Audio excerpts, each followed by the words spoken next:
All right, so I am Alex McCumbers. This is the Black Ice venue, Freezie Fridays. Today is December the 3rd. We've got a bracket for you, ladies and gentlemen. We've got quite a few players here. I think about 12.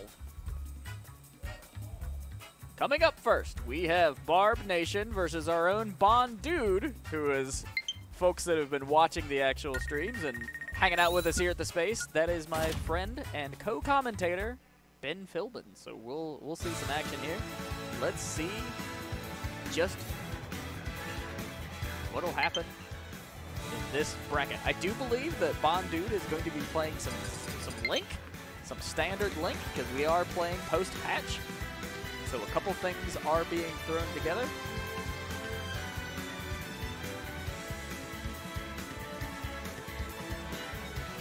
Things are all being set up. We'll get that game going for you folks here in just a moment.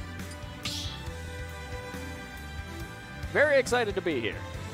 Always a great time at the Black Ice space.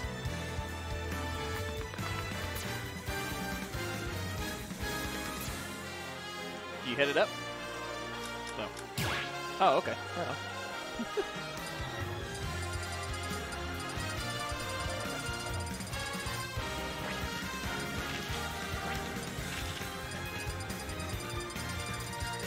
You got that one? I might just take a... Let me double check something. I might have a combo too, if you don't mind. Okay. I think so. Yeah, I'll just text you.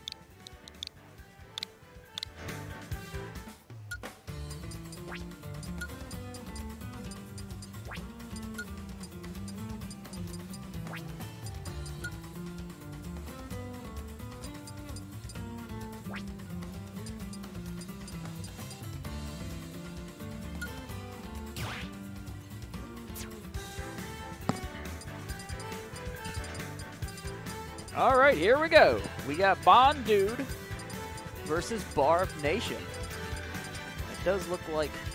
Let me turn these around real quick.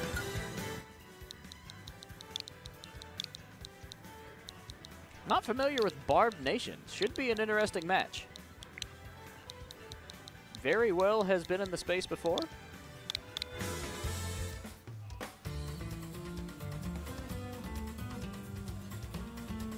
Meanwhile, we have other matches in process throughout the space. This space can accommodate a bunch of matches all at once. It really is a great place for lots of different gaming community events.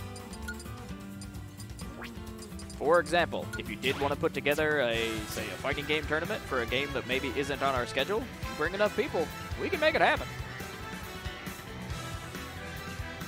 Same goes for just about any game. We do love accommodating the community here in Minneapolis.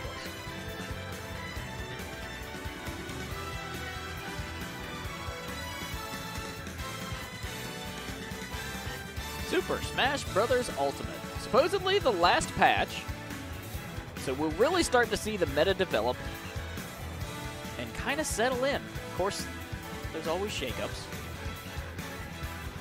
but things are happening.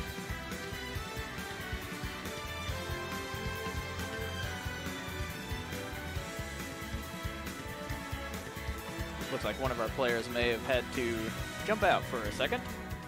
Maybe grab a controller, or maybe go to the bathroom before we get going. How's everybody feeling tonight? I, myself, I'm doing great. Everything's groovy, everything's fine and dandy. I'm looking forward to our schedule. The December schedule has been released. So if you want to check out what we're doing, check out blackice.gg in your favorite internet browser and move over to that events tab. And you'll find all sorts of things that are coming up.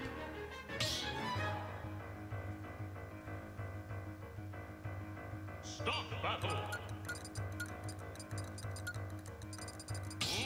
All right, so under the tag gaming, we have BonDUDE. And actually, that's flopped around.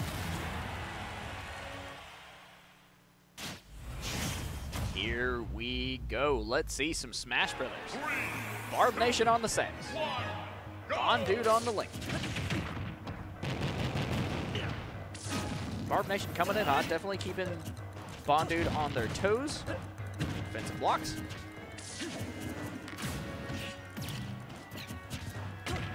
Bring this on my other screen here. There we go. All right, now here we go. Everything's all set up. Ooh, grab. BonDUDE spending a lot more time than usual off stage. In friendly, he's definitely trying to learn how to use these projectiles and bombs to his advantage. And it seems to be working out fairly well. He's definitely learning quickly. Barbnation just keeping up the pressure, getting in those charges, sneaking them in. Not really needing the full charge. Reach out and touch with the grapple beam. BonDUDE with the tricky boomerang bounce. Forward smash. Advantage for BonDUDE. Ooh. Off the stage, he's back. And we're in neutral. Oh, big hit for Barbnation. He's fully charged, I believe. Not quite. Nice defensive play. Angling that boomerang. Definitely one of the best projectiles in Link's kit, as we're seeing right here, getting those angles, missing the up B. There was a big match to my right, apparently.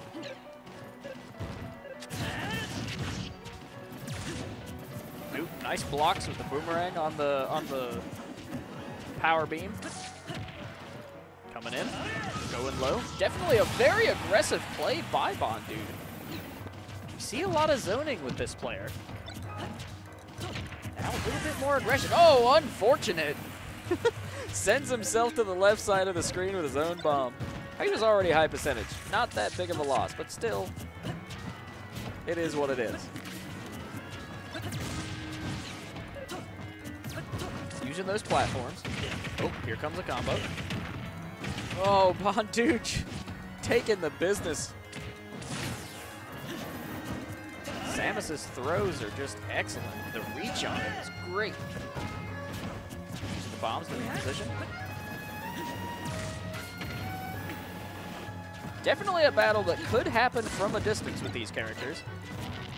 Both really excel at long range. Samus, of course, has some great aerial moves that we have seen quite a lot. Oh, catches him on the back end. Can he capitalize? Gets up sash for it. Nice opportunity there for BonDUDE.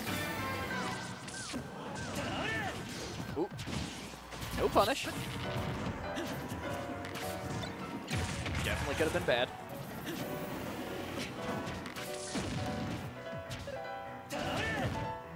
BonDUDE in a bad situation. Gets the yump. Oh, sent away. We're 1-2 in game one.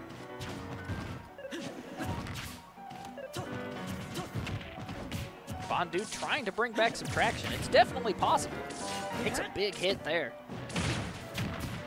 44. Can he make the comeback? Otherwise, he'll happen to be climbing a mountain into game two. Misses the arrow, but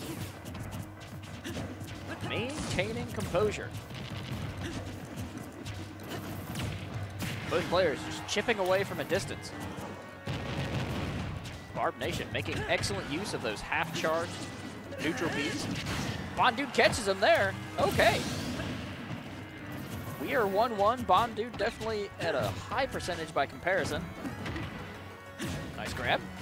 Couldn't bust through that power beam. Interesting.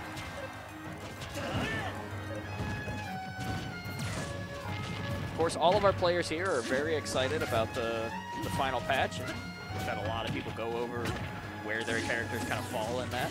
BonDUDE's putting up a great fight here. Oh, but if he's not careful, this could be it. Oh no, the bomb. Oh, the bomb. taking extra damage in the face. A power beam sends him out. Barbnation takes game 1. It's Freezie Fridays here at the Black Ice eSports venue in Minneapolis. I'm Alex McCumbers, and we've got all sorts of bracket action. Some really high-level players have arrived for this evening. Top of our seed is, of course, Loaf, who got second at the monthly, falling in a very drawn-out match against Yachty. We've got Llomomo returning, who may be playing a bit more Donkey Kong tonight, because there was a buff there.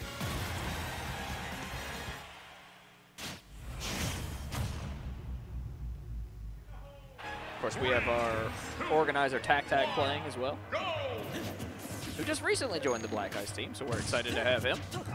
All right, costume switch to a Dark Samus. Technically a character switch, but there's not a whole lot of differences, at least not to my knowledge, really, between Samus and Dark Samus. Maybe that's changed a little bit in the patch, but I think most of the properties are fairly similar.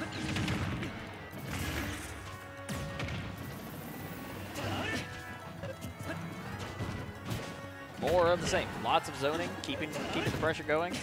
Barbnation really taking advantage of the beginning of both games. Starting out strong. Oh, the rolls into the grabs. Misses the bomb. BonDUDE just cannot get back on the stage. Oh, in the air. Oh, the snipe from downtown with the power beam will cap him. Unfortunate situation to be in if you're BonDUDE. Of course, he very well could make a comeback in the loser's bracket, and he could very well take this game. Stranger things have happened here at the Black Ice space. Nice aerial. Flips it with the boomerang. That forward air from Samus is so good. Up smash. Where are we going? Oh, the bomb unfortunately interrupted his smash, but that's fine. He takes a stock anyways. Sitting at 60%, full charge on Samus. Didn't get the snipe this time, but takes the screw attack.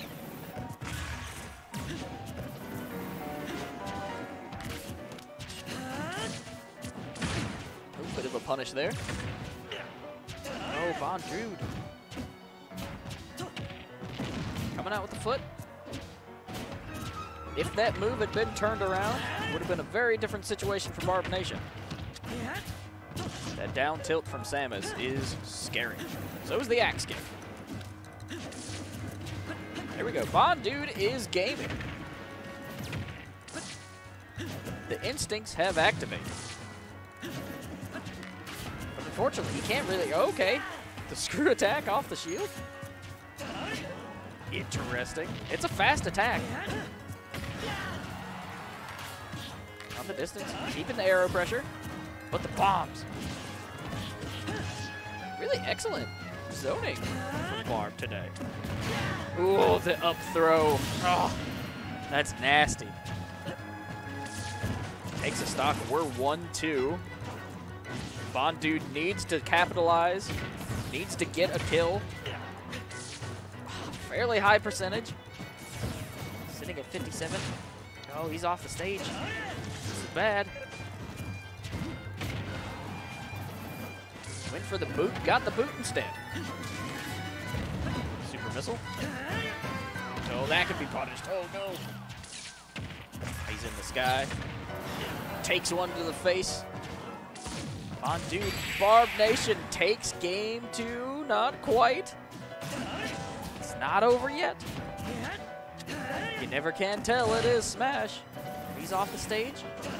Got to make a very smart play on this recovery. Hits it with the screw attack. That'll do it. Barbnation moves on. 2-1. Or 2-0. Very clean plays from Barb. Lots of really good use of projectiles, of course, but whenever he was up close, he hit him with those aerials, and that's enough to do it. Secured a victory. Moving on to face Loaf. BonDUDE entering the stage here on my left at the commentators section. You want this guy. No, this one. I don't know where that one came from. Unfortunate set, to say the least. I played like shit. We'll come back next time, stronger. Yeah, you still got losers. Who knows? Yeah, I don't know if I'm going to play Link in losers, man. I really wanted to play Link in this bracket. I don't know. Starting on stream is no way to start this, though. I mean, the past couple times I have entered the bracket, I've started on stream, and it went about as well as you would think. Fought some very high-level Tekken players on Tuesday as my amateur Noctis. I took a round, though, and that was a good player. And, you know, we take wins of all sizes. Yeah. But I don't play the character. So. How you doing today, Ben? I'm tired. I'm tired every day. It's been a day. Well, you always come to these events after work, so you already worked a full day usually. Yep. So this is my my position here. So I just have to come here, sit on mic, have fun with you guys. All right, who we got? We got Gwishin and Kareem. Yep. You know, rough start for BonDUDE. Hopefully he comes back and has a loser's bracket. I'm not sure who's going to be playing against, but good luck. It's loser of Llomomo and Robweezus. And Robweezus beats Winrow. Winrow in shambles. Winrow and I playing friendlies before. He's the homie. Sucks that that he lost, but yeah, maybe we'll be able to play in losers. We will see. We will see. But yeah, we're gonna get DDD and David Watch. DDD. Yep. Okay. Gwishin, you know, for some reason, Black Eyes reads DDDs. I don't know if it's a Wario thing or if it's We've got a couple. We've got a couple really good DDD players. Yeah, but yeah, we got a lot of stuff going on with DDD players. So yeah. I think we usually get like more bracket. Stop battle. So, Violet. Yeah, opt for Violet instead. I know Gwishin had tournament played Violet before. And I do think it's maybe a little bit of a Violet. Banjo and Ooh, Guapo going with the banjo. This is, so I don't know what Kareem is doing, Yes. if I'm being honest. 'Cause He I was know- practicing friendlies with Loaf earlier as banjo, so we could see a bit of a banjo develop. I mean, and I'm excited. So Banjo didn't get touched at all in the most recent patch. You can see Sure, but he's making some work. Yeah, I mean, you're going to see Kareem go for a lot of these the projectile outcomes. So Banjo's grenade is an extremely solid starter for his kit. Sure. Oh, wow. The starting of the other Banjo's neutral A also covers a lot of ground. It's got a great hitbox. No, his neutral air, the spin. Oh, yeah. And then his forward air is a great ender off stage. I think it's okay. I think it just has a lot of lag on it. For banjo. Yeah. Well, the main thing is you want to. He's one of these pseudo setup projectile characters where you want to put your opponent on the trap projectile, but just getting a raw upside there. Yeah. But I mean, you're going to see Kareem go for a lot. Guapo can go for a lot of projectile outputs to set up hits so that he can get his counter. Yep. And yeah, mostly a banjo player or a game watch player now, but as soon as banjo came out, Kareem, Guapo game all over. Sure. Yeah. I mean, Banjo is definitely a character that was the most exciting reveal, I think, out of the entire DLC roster for me, and definitely for a lot of other people. And so it's a character that I've always wanted to see in Smash. I'm glad they're here. Man, I just want to see more Banjo action. Like, I personally play Bowser. Bowser's a great character for many regards, but I also love my Banjo. Yeah, and I think on the point of the most exciting releases, I think Banjo is kind of regarded as one of the more disappointing ones because despite being a DLC character in Smash Bros., he's actually not really that broken. He's definitely, he has some tools that are very Guapo on a great lead right now with the Banjo. Playing a really great neutral game, just making sure to avoid Violet's most annoying pieces of the highest percents. Yeah. So it's going to take him a while to get a kill unless manage to get him. I think he's out of feathers, though. He'll be out of the Wonder Wing. It's only 5, which is why Banjo isn't broken. Sure. If Wonder Wing was just permanent, that'd be hilarious. Wonder Wing is a great move, and it is one of his main things in his recovery. So once you're out, you're really limited, which is why we saw the air dash there. Yeah, but Banjo is one of the characters who, you know, he always wants to be recovering with all. No, tell me the mic. Banjo is usually like one of the characters when he's off stage. If you don't have to use Wonder Wing, you're kind of allowed to use a lot of your other options. Because, Sure. you can jump after your up B. You can. Going for a confirm there. You can jump after your up B. You can do a bomb recovery with your grenade if you give yourself enough time. And you have your Wonder Wing at the very end. But overall, this is definitely looking very hard for him. He's going to need to take the stock very soon if he wants to be in this game. Yeah, Guapo definitely making a name for himself here, taking game one. Or catching the jump there with the up smash. I mean, you're going to see that option come out mostly because when you think of Banjo's consistent kill options, the things that are mainly used to punish your opponents off of mistakes in neutral, it's going to be the forward smash and the up smash. Really. You can go for Wonder Wings, but it's it's not that fast. I don't know later. He would know, screen, yeah. But I'll look it up later. But it's pretty long wind-up, and you can grab it out of it. Sure. But going for the Sephiroth here in this game, too. Interesting. Haven't seen a Sephiroth hardly at all. I mean, the Sephiroth is kind of a niche character. I don't think that many people have picked him up. He's kind of one, like, when you look at the most broken or most meta-defining DLC characters, Sephiroth really wasn't in that many people's mouths as much as, like, Min or even Steve, I would say. The last time I saw a Sephiroth was at 2DCon here locally in Minnesota, and that was between a Sephiroth and a Joker player, and I believe the Sephiroth won, but don't hold me to that. And I don't remember the players' names. I wish I remembered. Banjo's going to take it tonight. Banjo is probably not going to take it tonight. But I did pick the right pin. I will 100% agree with you. For anybody who's just popping into the stream, I'm wearing this really nice, like, Banjo-Kazooie Jiggy pin on my sports jacket, and it looks sick. Wow. And you gotta Guapo himself was like, yo, good pin. You got to really, Whoa!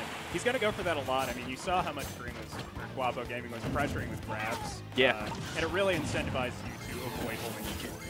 True, when you're playing against Banjo, a character who has access to Wonder Wing, you're kind of forced to hold that shield very, very lightly. Just always have it ready in case he's going to go for a Wonder Wing to neutral. Of course, right now he can't, but now he can because he lost that stock. Yeah, tying it up, covering ledge there with the full charge of the Sephiroth move. Pretty strong move.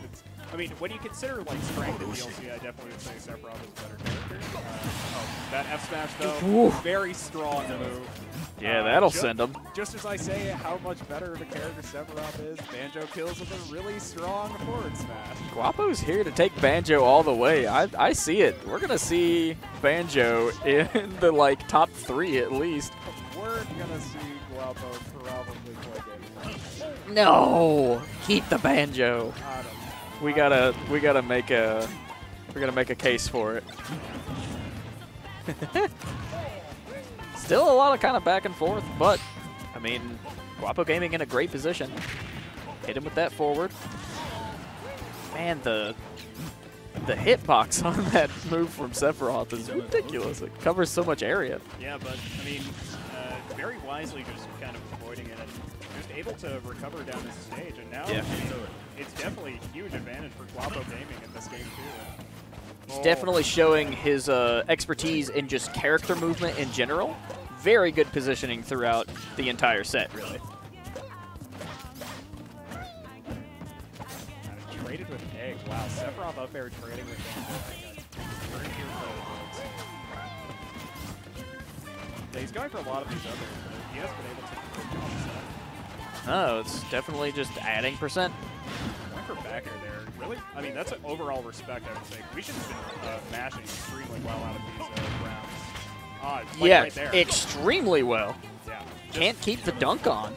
Yeah, but he's going to have to take this stock very, very soon. Armoring straight through that boost F tilt, and we're on last stock situation in this game, too. Guishin 170 on Sephiroth, and this is a round 2 there it is. Guapo Gaming. 2-0 with Banjo-Kazooie. Yeah, looking really good doing it. I mean, overall, like, normally, you know, we see Guapo Gaming pulling out the Game & Watch. Sure. Really, really consistently, but Instead, I like the change personally. yeah, opting into Steve Banjo. I don't know if it was for fun or maybe he was just, you know, experiencing a crisis in character. He came in and hit him with the. Because when you think about it, if you look at the Smash 2 list, He's pretty low. There is probably a 2 or 3 tier difference depending on whose list you're looking at. Sure. But man, he's solid. He's got a great kick. I don't know, man. Saying he's solid and us saying that he's low on the tier list. In a casual sense, I think he's really cool and kind of easy to pick up and understand. I definitely, I definitely agree. Sure. I think he's a really solid character overall. Hey, well, we're doing that. But I think he's too big. Because I think Wonder Wing is a really strong move. It's extremely versatile. I think he is just too big. He doesn't have that little piece that makes him a little bit too unfair, that makes the DLC character like particularly broken. Like in this most recent patch, Steve had his repeater combos taken away. Okay. I think is a really good thing for the game because I think Steve was a character that definitely is already broken without that. Oh, let me take a look at your credentials here. It's like just between the two, yeah. Which one are you? Are you 7 and 8 or are you 9 and 10? I think you're 7 and 8. I just have to eat this. I'm just eating this. No, I'm gonna turn up your gain. How we doing? Oh god, that's way better. Okay. Is it? Thank goodness I know a little bit about audio stuff. That should sound way better, actually. Go ahead, give it a try. Yeah, I can hear myself way better now. Yeah. Sweet. Your gain was cranked way down compared to mine. Now we're at an even level. Okay, but I mean, looking at this bracket, we've got Loaf winning 2 over Barbnation, who's the Samus player who just trashed me because that was just a roughie. If anyone was watching that, I apologize because that was a rough one for just to watch in general. There were some clip-worthy moments, but it was just rough. Anytime you see me on stage, it's definitely like, ooh, if he gets it, though. That could be a moment. I got to see the round you won in Tekken. It was good, guys. You can go and clip that. You can go into our Tekken stream and you can clip it for Alex. You've also playing some Tekken too. Oh, yeah. He was playing some King, I believe. We're in it, man. We're like, Tekken's super fun. I was playing online the other night and playing against an online King, and I actually took a couple games, and I'm like, yes. We're in it. Playing online's tough though, man. All right. For anybody unaware, Daddy Gamer YT is my roommate. It's my buddy Joe. He's a production specialist. That's Daddy, where we're. That's right. It's that's where Daddy we're gonna, Gamer. Well, he's a dad. It makes sense, but like there's a difference between having the gamer tag of Dad Gamer and Daddy Gamer. Sure. Nothing wrong with the tag of Daddy Gamer. I think it's actually a pretty good gamer tag. My tag is BonDUDE. Normally, I'm entered in this bracket as BonDUDE. And if you know anything about the actual character BonDUDE, you probably know that it's not a very good tag. It's not a tag you want usually. But this is why I just made mine my name. The thing.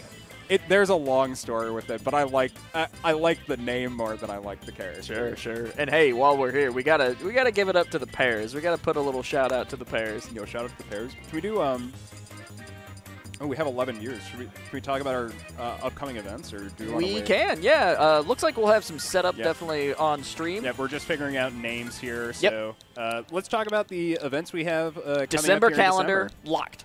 Yeah. Fairly so. We've done a little shakeups here and there, but as far as like our monthly events and some of our bigger events, there's a few on the docket that I'm really excited about. But if you want to check out that calendar, you can go to blackice.gg, blackice.gg. Check it out, audience. And while you're there, I also want to shout out Black Ice and myself, do a humble brag. That the name of the monthly is Freeze Frame. It is. Which is the name that I said that we should use for the tournament. So I'm excited. You did. I'm super hyped. It's a good name, so it's like we should definitely use it. So it's still Freezie Friday, but the monthly term is called Freeze Frame. Yep. And it, like you're saying, that's a good name. Yeah, it's a good name. And it makes more sense because it's, you know, the Freezie Fridays, it has the weekly. It has the name. Got it in the name Friday. It's got the brand. The branding is there. It's there. So, but yeah, we're going to be getting into this match here. Freeze Frame, by the way, happening on December 17th. We'll tell you about some more events in the future. Let's get into the match. Okay, so I'm definitely really excited to see Cranky gaming. So Ehis and Cranky, or Ehis? I think it's Ehis. Ehis? Okay, Ehis versus Cranky. I'm really excited to see Cranky play today. So Meta Knight got a decent number of buffs in this most recent patch. He was one of the characters who received, I would definitely say, more buffs than some of the characters who weren't buffed at all, obviously. He got 4 buffs. But his back air, notably, got buffed, which is a huge buff. Because there were some Twitter combos, and when you go through patch notes, you can see some really ridiculous looking Twitter combos. Yeah. But there is an actual combo where you can do down airs at ledge into every hit of back air, and it kills it like 60%. Oh my gosh. But this is like, we have to see, because, you know, patch just happened. Oh, going for that. Whoa. Yeah, Cranky loves using his special moves. So. He loves hitting those special moves, especially the up B. Something that I probably wouldn't see a lot. Like, I wouldn't personally go for, but what do I know? Well, I think it feels dangerous every time he does it, but he's, like, precise every time. Yeah, it was definitely more of a thing in Smash 4, the Meta Knight shuttle loops, and they just take you away if you're a light character, sure. Especially stuff like Rosalina. But in this game, I definitely think it's a lot less consistent because, like you're saying, I mean, they changed how Meta Knight shuttle works. But he's taking stock 1. And going for the teabag, already trying to get this mental advantage. Ehis is out here trying to make a name for themselves. We've talked a couple times. They really want to do some traveling and try to hit up a bunch of different locals. Ooh, but taking a bit of a reversal from Cranky. But to make PR, you gotta beat Cranky, and you gotta put up the energy, and it's gonna be a grind. Yeah, and it looks like Cranky's going to be opting for these jabs a lot for a close anti-air because it does catch Yoshi on the jump ins, but it's getting so much percent up close and not able to bridge this gap. And I mean, Meta Knight is a short sword character, and he really wants to be playing to his strengths, but holding down there, that was very daring, but he really wants to be trading percent. Always fun to see local Minneapolis players here in the space duking it out. We've definitely got some talent. And there's talent in this bracket that we'll see later tonight. But Cranky not opting for these up airs and down airs as much as just going for a lot of his stronger straight hits to try to be able to trade better with Yoshi. And gets him off stage. This actually could be very scary. And he's dead there, I believe. Yeah, he's just dead. Yep. Yeah, see you later, Ehis. And that's the Cranky special. I mean, that neutral B is so valuable for Cranky in these games. He's always able to convert edge guards off of it. And I mean, now he's going to be looking to get some extra credit on this last stock. Oh, nice up smash though. Yep. Up smash out of shield, just going to take that one, and 7% extra credit, so we're basically even on this last Not stock. a bad place to be in if you're either player. I mean, taking a hit there from Cranky, he's putting a little bit of damage on the board. Yeah. Lots of back and forth. Still just trading little bits of percent. Yeah, that back air, it looks different too. It's so nuts. This is a fairly back and forth even fight. I love this. Yeah, I mean, I think they're pretty close in the seating, and I mean, but Cranky is just pulling it out because he's using these special moves so aggressively. Oh, saving his jump there in case he was going to get 2 frames. Rolling through. All right. Makes it back to center. One good combo could hit it. Catches him with the bottom of that special. Yeah, Ehis will probably need 2 conversions, I would say. Oh, that's a massive F smash though. If he gets this edge guard. Okay. Other side. Oh, thank you, brother. Let me know how much I need. Oh, that up smash out of shield. It actually takes it, and that's game 1 for Ehis. Heck yes. That was really, really close. Cranky just not able to close it out there at 100% on this Yoshi. So I think. I don't know if he's going to be going. I mean, I really think he'll probably play Meta Knight again. But I know more than likely. I mean, he plays Ganondorf as well, which I think is a character you could play into. Oh, sorry. Oh, you're good, man. Which is a character that you could play into Yoshi pretty well, I'd say. But I mean, it really feels like he kind of just needs to be getting these Meta Knight conversions down a little bit better. Yeah, and he'll be fine. But I mean. Major props to Ehis. Agreed. A huge clutch situation there, 100% against a pretty experienced player like Cranky. And solid Yoshi play. Yeah, managing to pull it out with the up smash out of shield. Just playing pretty consistently defensive. And Cranky going for the Meta Knight once again. Gonna offer the same thing, and I believe he picked FD. Yes. Which I don't know if makes 100% of sense. I don't know who benefits out of platforms more, but I think Cranky just wants to force Ehis to approach him on the ground so they can match. But starting off, 17% off jab. Oh. It's a 30% off jab. the rapid tap jab off Meta Knight is pretty nasty. Ooh, very use of jumps. Yeah, and I mean, he really just wanted to try to clip Ehis with his jump there because you know, Yoshi, no up B really. No. So hitting with that, what do they call the stomp, where you just plop him on the head. That could have footstooling him. Footstooling. Yep, going for footstools is definitely like something you can go for against Yoshi. It's a little bit hard just because of the way his jump works, but nice forward smash. Really struggling to get anywhere on stage here as Cranky. Oh, back on ledge though, and managing to pull his way into this neutral game with another jab. Dash attack into the eggs. Ehis looking to cap out this stock, but Cranky not letting up, keeping up the pressure with a lot of these moves. Nice trade. That was a really scary trade, but that was that's a great reversal from Cranky. Yeah, and that was greed at its Turn things around, Ehis slapping back-to-back stocks. Yeah, just showing him he doesn't need it, I guess. 2-2 in game 2. Yeah, just so even so far between these players. And, he was going for the long con there, trying to get that jump after he was going for it, but no dice, and gets the jump off ledge. And if he can convert this is super big. Oh, that's it barely makes trying it. To 2-frame with down smash, but I think I almost think he should have gone for neutral B again. I mean, his use of neutral B is so good. Oh, yep, catching him in grab. Goes for the drill. Back throw. And Cranky is just playing permanently aggressive, not giving Ehis any time to recover. And I mean, wow, that clip was so good. Trying to clip him with the neutral B, but puts himself in disadvantage. We have seen Cranky be that aggressive player, and he definitely makes that approach perfectly, taking that stock. Yeah, that dimensional cape. Cranky hasn't really been using it that much for as a kill option in this game. It's a great surprise in this situation. Very much so. If your opponent goes for any sort of middle option to your ledge, I mean, it's just real free damage. But trying to land here straight down. Oh, wow. Carries him way up to the stage. Ehis gets doing a bit of a dance. Definitely excited to be this far against a player with the caliber of Cranky. I mean, I think he's just having a lot of fun, probably. I mean, they're playing a super even game, and it's all just down to who's going to be better in this last moment. And Cranky's ahead by about 40%, but we saw how Ehis did it last game. But con disadvantage with no jump. Whew. Makes it back. Opting to go for F smash for more percent, but now trading a lot. Short grab. Yeah, and Ehis has almost pulled himself back into this game. Ehis with the Yoshi. We could see the rise of a star here at Black Ice. I mean, definitely, especially with a player like Loaf here. Oh, the forward smash! It takes a game. Game 2. Yeah, and that's 2-0 for Ehis. That's it. Ehis moving on, beating Cranky. That's huge. Yeah, 2 really close games. I mean, I think it's. I don't know how much of an upset it is. I'm not sure on their seeding, but I mean, it's Cranky real good. Cranky probably sad after that.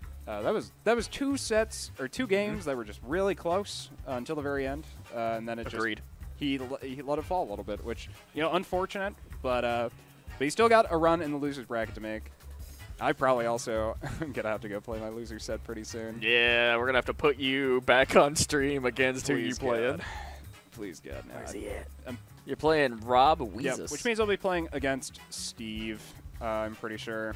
Probably. Which is okay. I mean, I personally don't like Steve very much. Of course, our Yoshi player here on stage, Ehis, will be facing Loaf in the next match, which is that'll be really it's a big one. That'll be really good. I mean, I'm excited to see how he performs. Loaf is an extremely solid player. He won our he got second in our last tournament. Went into the tournament went into grand finals through winners. So he did take a set off Yachty. So just ended up taking it or losing another, but instead, I mean, we're gonna get to see some Wario Yoshi eventually. I'm just waiting for myself to get called, to be honest. Okay. I don't know. All right, chat. We got 11 viewers in here. If even one of you says don't play Link, I won't play Link in my match. But I'm probably gonna play Link. Speak. I'm probably make him play Link. Say nothing. I'm gonna go too. It's fine. It'll be fine. It'll be a rough one. I've went what feels like 8-0, even though it's 2-0. Like, there have been matches I've entered at this venue just for fun, just to make sure that, you know, we have enough players to beef up the bracket a little bit. That just feels for bad. me to learn. And, man, I learn. I'm definitely on the receiving end of some nonsense, especially in, like, Melty Blood. Yeah. I really liked our last Melty Blood thing, though, because we did a round robin, and so I got to play, like, all the players that were playing. Got to hang out with Maiden Heaven, got to play with Thorn, and those all of that was great. And so I just wanted, real quick, while we're getting all this situated, I love this community. It's fantastic. We have so many, like, just fun people to be around. We're completely, like, welcoming to anybody that steps in that door. It's a good time, man. Yeah. Let's talk about our next community event, one that I'm personally very excited for. In December 11th, on December 11th, I should say, we have Halo Infinite 4v4. That's right. New Halo game coming out. It's looking good. It's free. It is good. I personally have only gotten to play it a little bit. I know people like Guapo Gaming have been spamming Halo Infinite. I have spent probably at least a couple hours just about every evening ever since the multiplayer dropped. I got Gold 3 in Ranked. That's pretty good for me. That like I'm not a really competitive player. I love Halo Infinite. No, I am a gamer. I don't like competing. I like my favorite game is Monster Hunter, personally. Monster Hunter, good game. I love the cooperative element of that, but man, it was like Halo Infinite is real cool. So that multiplayer is already available. If you want to go ahead and practice up, just jump onto Steam, jump onto Xbox, whatever you want to play. And practice up, because we are going to have 4v4, so bring your friends. We'll probably have a staff team, I think. So it might be like iPhone. Me and Ufasa and Dravis. Potentially Fatal, our pro COD player, which might be stacking the team just a touch. That'd but be fun. I mean, if there's commentary, I'm definitely going to be there trying to do some commentary. I love Halo. Yeah. Halo's been like a series that I personally have really grown with, because Halo 2 came out really early. I got to play that a little bit at a friend's house. It didn't start until Halo 3, Halo ODST, where I really got into the Halo universe. And since then, I mean, it hasn't really been as huge of a part of my life, but now with Halo Infinite, I'd be really excited. So when I was a kid, I couldn't afford an Xbox. I had a PS2 because, you know, at that age, especially where I lived in rural West Virginia, you really only had the opportunity to have, like, one console. Yeah. And so to keep up, like, with my friends that I would go to the houses and play Halo with, or we'd play, like, at lunch breaks or after school, I would pick up the Halo novels and read the lore. So I have, like, this crazy expansive knowledge of, like, the beginning section of, like, Halo lore that I shouldn't have, but I do. Oh my god. It's so interesting and weird and not good, and I don't recommend most of it. All right, Halo lore. I mean, come discuss some Halo lore with us, though, at the Halo 4v4. Hey, I don't appreciate you calling this guy a nerd, Daddy Gamer YouTube. I don't like that at all, Daddy Gamer YouTube. It's out of love. That's my boy. All right, and also, so we've got Halo Infinite. We've got on the December 11th. That is a Saturday, I believe. Freeze Frame, which is our monthly for more Smash action. Yep. Smash Ultimate Monthly. I'm really excited for it. Yep. We're going to get into our next game pretty soon here, yes. I believe. But for now, I mean... We'll talk about social events in the next break. But, yeah, Freeze Frame coming up 2 weeks. 2 weeks? Or 3 weeks? Freeze Frame hits on the 17th. 2 weeks. It's 2 weeks. 2 weeks. 2 weeks from today. Something is happening at CEO. We have a side stream playing. Yeah, CEO, another small tournament going on right now. Never heard of it personally. Yeah, I don't know. So creative executive officer? Whatever. Yeah, I was gonna say. Who do we have? Is it a business tournament? Oh, we have Loaf and Ehis. We got Ehis returning to the screen. I bet he's pretty hyped to be here on stream, playing against the 1 seed at our tournament, playing the Yoshi. And we're going to get into game 1. Here we go. Personally, I'm predicting a Loaf dub, but I'm excited to see what he brings into this. And is this... I don't know if this is a button check or if they're... This may be button check. I'm confused. You know, I always think it's kind of funny on what stages people decide to do, like, the Battlefield variants and the Final Destination variants, because I always opt to go to Duck Hunt when I choose FDs or Battlefields.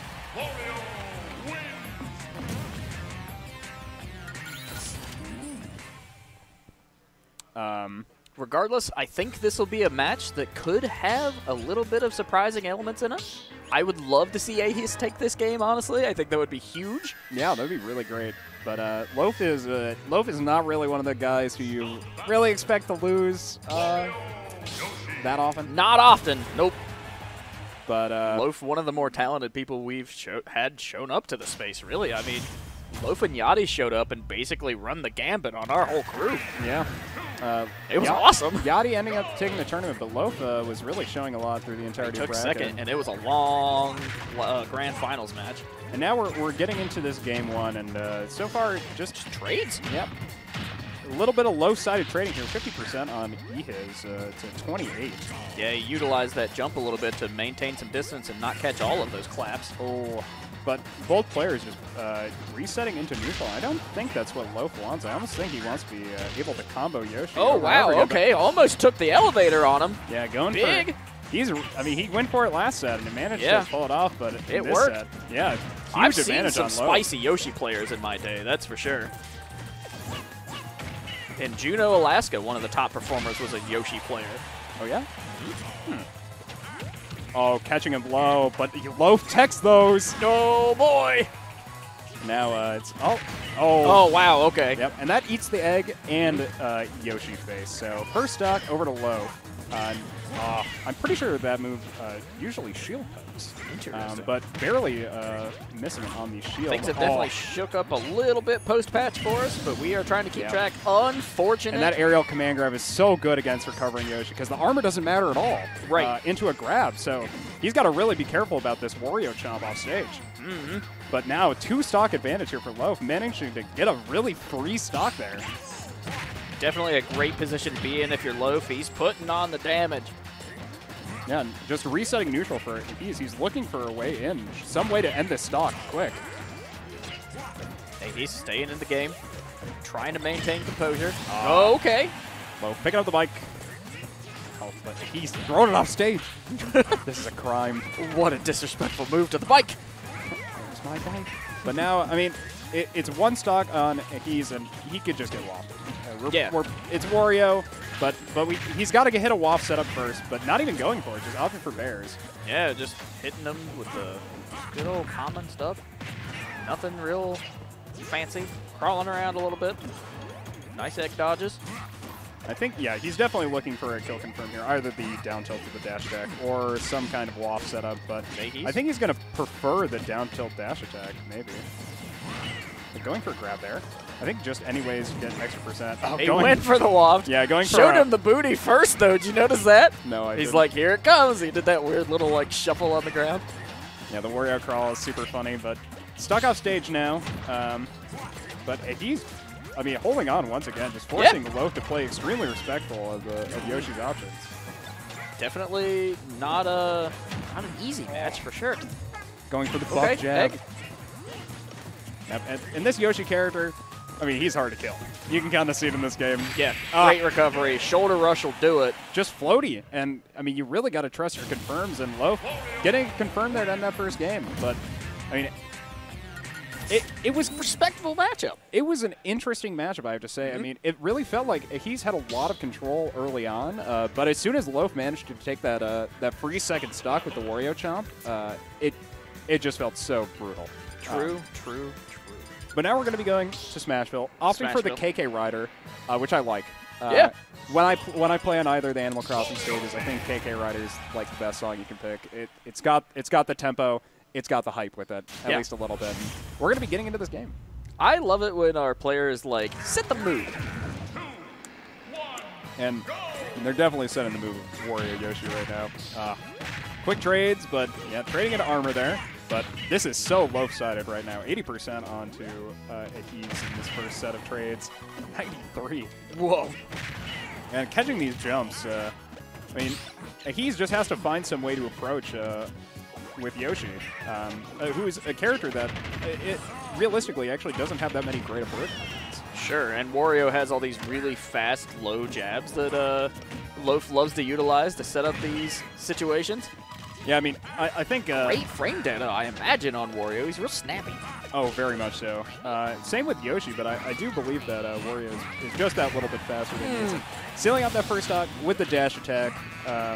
Fairly high percent, though, so Ehis could make the answer. Oh, yeah, definitely. I think even mid-percents, I think Yoshi definitely has a chance to kind of snag kills against a character like Wario.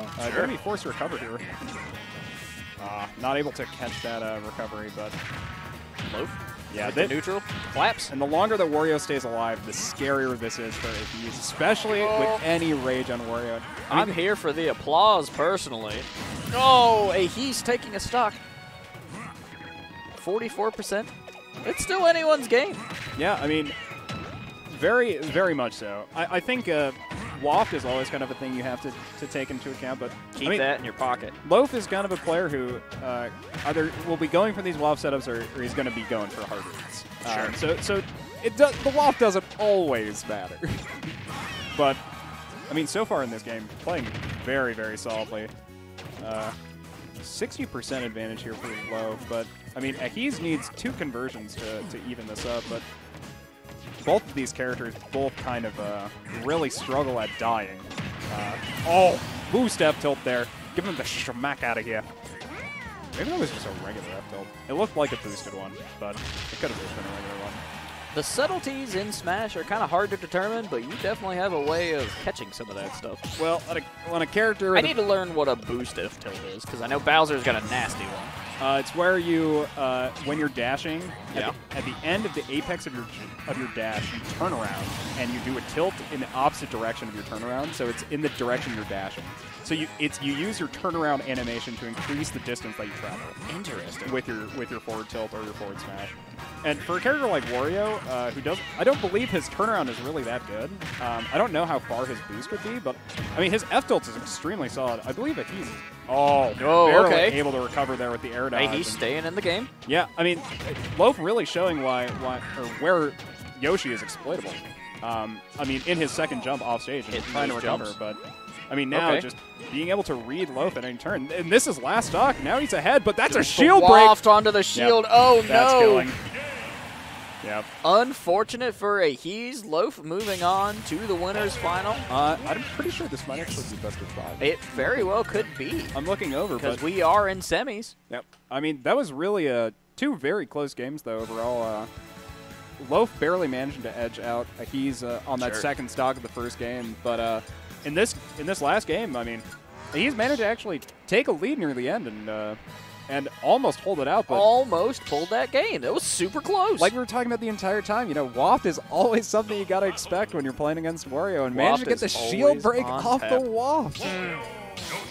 Stanky. But getting all right, game 3.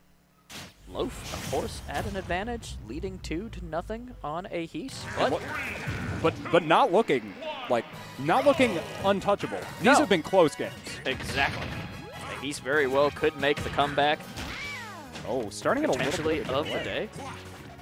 Yeah, now I mean, last game it was very much all Loaf in the early game, but now just as I say that, Loaf really taking full advantage and very close to actually Ehis losing a stock off stage. Ehis being a lot more conscious of those jumps now off stage. We saw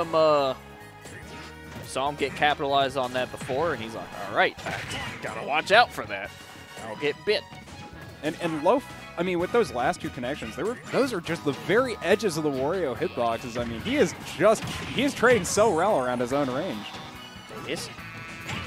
Yeah, there's a lot of damage, and this is so even on this first stock. Oh, and going for the off stage. Going all the way, but Wario managed to recover. He's got that bike. Okay. But taking it, enough neutral interactions, and Yoshi managed to take that first stock. He's off to the races here. Hey, he's definitely making a great argument for trying to go into more events and trying to just play some more players and build up that skill. We love to see the rise of a hero, and we very well could see the beginning. But Loaf isn't really a villain. Loaf is going to win the tournament, maybe. But, I mean, if Ehis has anything to say about this game, this is definitely something else. Not going to be as straightforward as one might expect. We've definitely got some great players here in the venue. Of course, Loaf takes that stock. I mean, personally, I think Yoshi, I was talking about this on stream, or not on stream, off stream. Sure. I mean, there are a lot of characters in this game who are kind of just too fair. There's not really that much about them that's like that much more than other characters. And I think Wario is a character that kind of has an aspect that really does push him to that higher level of character. You know, being that waft. I mean, we saw it last game of the shield break. He had an opportunity to lose the game without the waft, essentially. Exactly. Yep, if it wasn't for waft, that could have been a very different game. But Wario definitely has that in his kit. Keeps it in the tool belt. And just like the Bat Shark Repellent Spray, there's a use for it. Very much so. And now, I mean, Loaf has managed to just play this so slow, crawling his way back into this. And, I mean, even on the second stock now. And that, I mean, oh, very close. Holding his jump for so long as well, really respecting his own limitations on the character. Ehis definitely comfortable with Yoshi, misses that, takes the punish, gets the boot. He's too high percent to get the sweet spot on the dash attack from the confirm, but manages to get it raw. 5%. Looking to cap this out, 152. Oh, we've got some claps. Yeah, and okay, the catches him with the teal. Oh, goes for a fan footstool and manages to avoid an up air, but takes an up smash on landing, and we're on last stock. Okay, last stock once again. And will Ehis take this game? Because I bet he really just wants to get into another game, try his best to take another game into Loaf, but Loaf is going to try to seal this one out. 70% here on Ehis. Looking for Ehis to make that dive. Hits him with the waft. That'll do it. I was going to say, he just spammed or used 4 up tilts in center stage, you know, separated by a shield. Yeah. He's going for waft. Looking at this bracket without the context of this match, it looks a lot different. That was a really, like, even setup, and through a lot of that set. Yeah. Just a couple little things here and there, and that we could have had different results. Yeah, Loaf very much just kind of clutching out at all sorts of different turns and managed to take that set. I personally, I mean, I kind of expected this, but it was much, much closer than I really thought. The game, like we got a bot. Don't click the link. No, that might just be. Don't click the link. We do have our fellows in here. Oh, God. Yeah, get out of here. Yeah, that's what I mean. I thought you were talking about Failbot. Oh, yeah, Failbot is a bot. Is it? Well, Failbot is a bot, yeah. A Failbot. Get out of here. Ah, cracked. But, I got your number. Really close set overall. I definitely was really impressed with the way that he has managed to play and when he had advantages. But Loaf managed to kind of clutch it out at every crucial moment and taking that 3-0. Yeah, yeah. Great set, honestly. That was one of the more exciting ones of the night. Yeah. Sucks that it was a 3-0, but it's kind of one of those things where you just got to go around telling people that, yeah, 3-0 but close. All right, so up next we have Guapo Gaming versus Llomomo. This should also be a really great match. I really want to watch this. I'm pretty sure I have to go play my losers pool or my losers round. I really hope I get to go play my freaking losers round. I'd like hey, it'll regardless, it'll be in the VODs. We're getting into it. Banjo versus King DDD. All right, yeah, let's get into it. Wow, I am so surprised that Cream opted for Banjo, but it's so cool. It's really great. I think it's solid into DDD as well. These big body characters kind of are really susceptible to getting set up by these like setup style zoner characters, and DDD, who's kind of a setup style zoner character himself as a heavy, is really just eating so many of these grenades. Reflects the Gordo too on top of that. Yeah. Oh. Just when he thought he was going to throw a grenade. I believe if DDD eats grenade, though, he just blows up. I'm honestly surprised that Llomomo didn't opt for the Donkey Kong, who did recently get a buff. We were talking right before this, and he's like, yeah, man, it's great stuff. He'd love to see your main get a little action. I mean, I really think he thought Guapo Gaming was going to play Game & Watch. Potentially, which that setup is definitely Llomomo. He's run into it plenty of times. He's comfortable with that. And I have to say, I mean, you can really see the expertise here from Guapo Gaming. I mean, he's so smart around these Gordos. Holy crap! Guapo with the Banjo reversing the Gordo. What a stock! Yeah, I mean, and you can kind of see that. He's playing neutral game just so You'd love to see it. Unable to recover there, though. Just recovers a little bit too low, and I think he just thought he had grabbed ledge there. But now we're on second stock. Maybe feel himself a little bit after that, because that was definitely really high. Yeah. That'll go in the highlight reel. Oh, my God. But now, second stock's 57% lead here, and landing with the neutral B, command grab, so. Okay. But we've got these tilts coming out. He's got like Banjo has good range on his regular tilts. They're just tools that you have to use the range of to the maximum. Llomomo definitely utilizing those platforms earlier, tossing the Gordo. It's definitely one of the better moves in Llomomo's kit. He loves setting those up. But in a matchup where you're kind of just getting flooded with projectiles, it's tough. Yeah, it's really hard to make work. Fist. Not managing to kill there. Good DI with the air dodge. Yeah. Yep. The Going grenade. for a setup. Oh! Yep. The Guapo Gaming on the Banjo. I was going to say, I mean, I've played against Kareem a lot. His Banjo is no joke, and I mean, really showing it here. That setup was really, really clean. All right, so you know how there's a commentator's curse? There very well could be a commentator blessing, because the last time I wore my Mega Man shirt, we had a Mega Man win. This time I'm wearing a Banjo pin. We could have a Banjo win. Well. Now that would be something. That would definitely be really exciting. I'm also wearing a Mega Man shirt today, too, so. It's the same Mega Man shirt? It is the same Mega Man shirt. Note to self, Alex owns one Mega Man shirt. At least one shirt. Note to self. Here we go. Still just like... I mean, this is a full stock lead and almost lapping it here. Guapo Gaming looking no, solid. Yeah, stuck at disadvantage. And I mean, position. This is where this is really where Banjo shines is ledge trapping. I mean, yeah, the ability to set up with two different projectiles on ledge is just real nice. And now 97% here on Llomomo, and he's got to try to approach Banjo, which is not what you want to do if you're a character that doesn't really have the tools to properly approach. Going for something nasty there. Okay, the boots. He was really going for Hits something nasty. Hits him with the fuzzy feet.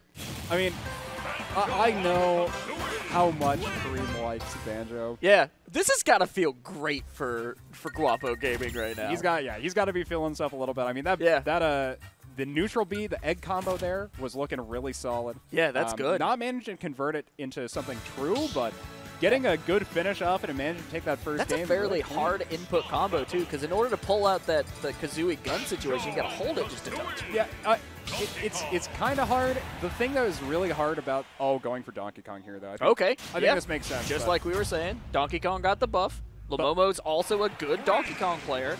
When you're playing against a heavy character, you kind of have a lot more time to do stuff like that. It was really impressive that he had option coverage, and that he was respecting options when he was doing that. So, but in the second game, I mean, you're gonna watch Llomomo just really try to take over in this game, try to time to bring in some monkey business. I love watching Llomomo play as this pink Donkey Kong. I think it's super fun. Yeah, and I think Donkey Kong is a character that definitely makes sense against heavies. Sure. Because nice header.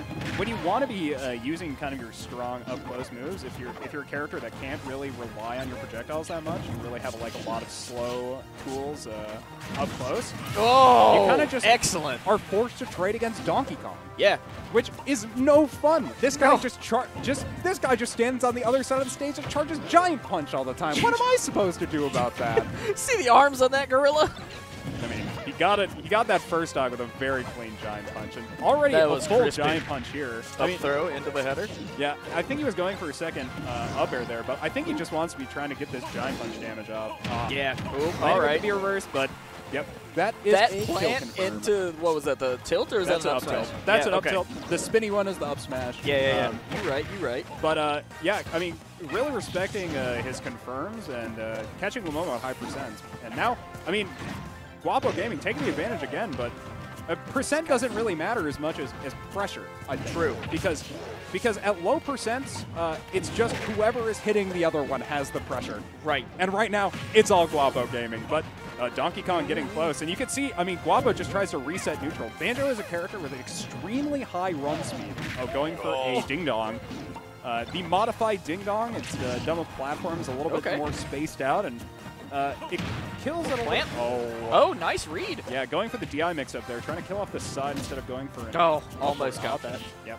Gonna go for another one, I think. Hit it. Okay, Guapo Gaming. Yeah, and he's really off to it now. Banjo's a character. Use of this character. Banjo can so easily reset neutral with his high run speed that it's so Excellent nice, and he's really using that to his maximum advantage. I mean, getting into that run, managing to reposition, and then just doing nut stuff. And, I mean, he's taking so much advantage in this game. Yeah, it's really excellent to see just how much is going into effect just with player movement and positioning. And Guapo Gaming is making excellent use of both of those. Yeah, he's looking so good. And he hasn't even really had to rely on the DLC tool that Banjo has, which is the Wonder Wing. I mean, his grenade is definitely really solid, but it's really that Wonder Wing that people really look at when they play Banjo. Up. There we go. Guapo Gaming taking another game. Yeah, getting the tomahawk there into the confirm. I mean, that's why having a confirm off of a grab is so nice. Llomomo being one of our higher seeded characters, too. I mean, Guapo being another high one. But I mean, he is seeded second in this tournament. Yeah, so. I think Llomomo might be third. Third, yep. So that definitely made sense. I think Cranky was seeded fourth, so he's, I think, pulling off a pretty big upset to make that happen. And I'm going to go figure out about my losers now. Sure, I think you should check in on that. Robweezus is probably waiting on you, man. I'll cover things. You're fine. We continue here at the Black Ice Space. Game 3, Guapo Gaming on the Banjo, Llomomo on the pink Donkey Kong. Let's see where the dice fall. Both players definitely being really respectful of the space. Ooh, Guapo coming in hot, landing those hits. Really good use of the forward air punch. And the grenade, just like the timing might be throwing off Llomomo just a bit. Up throw into header. Wow, Guapo Gaming just really looking great on Banjo-Kazooie, which is, again, a character that I absolutely love. Back throw. Where's the grenade? Popped. Man, the timing of the grenade explosion is just catching Llomomo time and time again. I can't tell if it's just really good time. Oh, goes for the dunk. Always great to see that particular bit of tech in Smash Ultimate. Llomomo, definitely a character that can put a lot of damage on the board quick, especially now that we got the rage. Those punches are going to be hitting just a little harder. Went for the big one. That giant punch, if it had connected, it definitely put a lot of percentage on the Guapo. Oh, the Wonder Wing sends him sailing. Llomomo trying to capitalize on those iframes. Oh, up throw. Misses. Starting to get a little bit of better handle on those grenades. That giant punch is on tap. Looking for the shield touch. Spot dodge. Not enough. Guapo Gaming just keeping that pressure going with these eggs. Oh, that giant punch could have definitely turned the tides a touch. Guapo looking for a read. Thought he was going to jump in on that. Could have been a misdirection.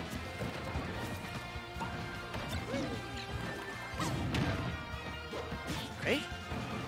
He'd have been grounded. That'd have been rooted. That headbutt is definitely a great setup option. As long as you can hit it. Ugh. Using the grenade to approach. The use of grenade on Guapo Gaming is just excellent to see. Look at that. This is the type of action we see just live here in Minneapolis at the Black Ice Space. It's incredible. Oh, wow. Okay. Yep. We're 1-2. Advantage for Llomomo. Llomomo just looking to put a point on the board. Lots of 2-0s in the bracket this evening. Only a few instances of 2-1s. Okay. Nice read. Predicted that jump there. Ooh, that's a punishable. Oh, no. Oh, okay. Guapo Gaming recovers. Went for the tilt. Didn't quite work. Had another option in his pocket. The skill we're seeing, the forward throw. Llomomo just trying to... Oh, here it comes. The forward throw again. Oh, Llomomo takes a game. We're 2-1. Now things are starting to heat up. That was bananas.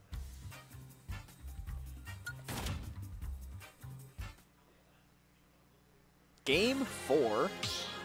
Back to Pokemon Stadium 2. PS2.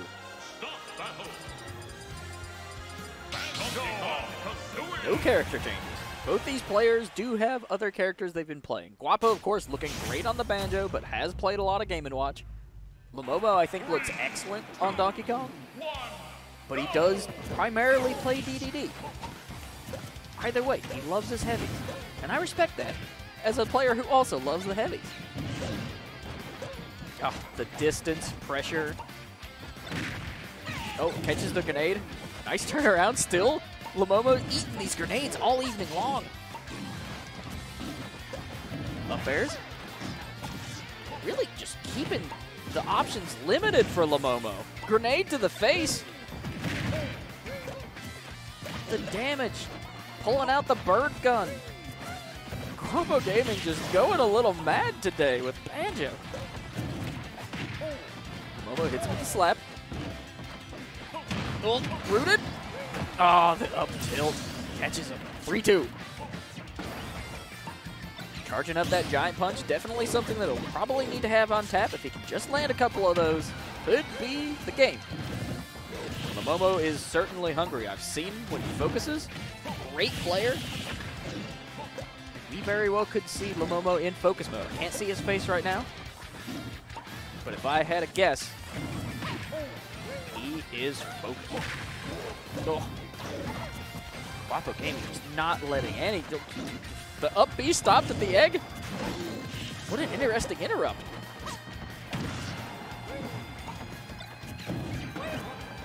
Guapo just showing off everything he knows about Banjo tonight. Catches the grenade, eats it. Planted, reads the jump with the forward. Nice. Guapo Gaming really looking great to cap out this third game.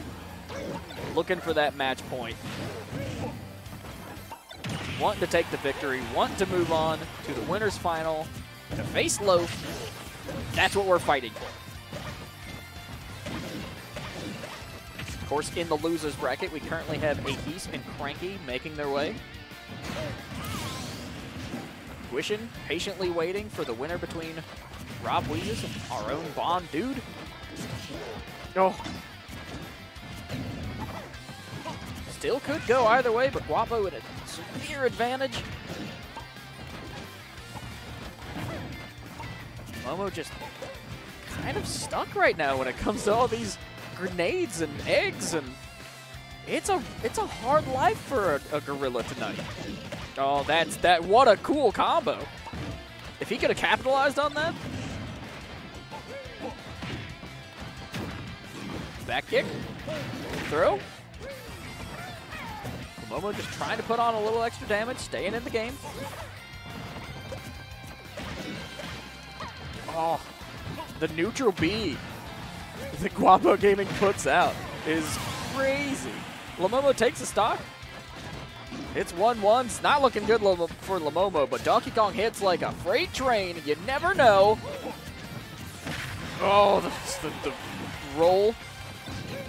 Grenades. Oh, the down smash catches him. Oh, Llomomo just kicking back in. He went for the giant punch. Wasn't quite there. That could be it. The up smash. Guapo Gaming moving on. 3-1. What a match. Guapo Gaming showing up with the Banjo-Kazooie. Not something I expected to see tonight, but something I am stoked to witness.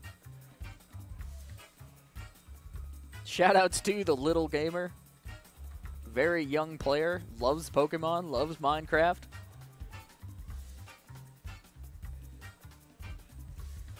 We will definitely love to see gamers of all ages here at the Black Ice Space. We've had several young players come in and just hang out and play Call of Duty or whatever. Like, it's also not just a competitive space. The Black Ice Space is also a hangout space. So if you want to come in, grab a membership, which is definitely the way to go if you plan on coming in often. We've got these super good gaming PCs. We've got consoles. Just come in, hang out, play away. Let's talk just a touch about upcoming events. BonDUDE with a bit of a pop-off just in front of me. All right, so coming up next, on December 18th, let's get into the social events. We have the Dance Agenda. That's a DJ event, so there'll be a DJ. That's from 10 p.m. to 4 a.m. Bit of a late night one, but if you're looking to just hang out, listen to some groovy music, it's the event to come to. December 22nd, I'm very excited for this one because it's going to be challenging for me in particular.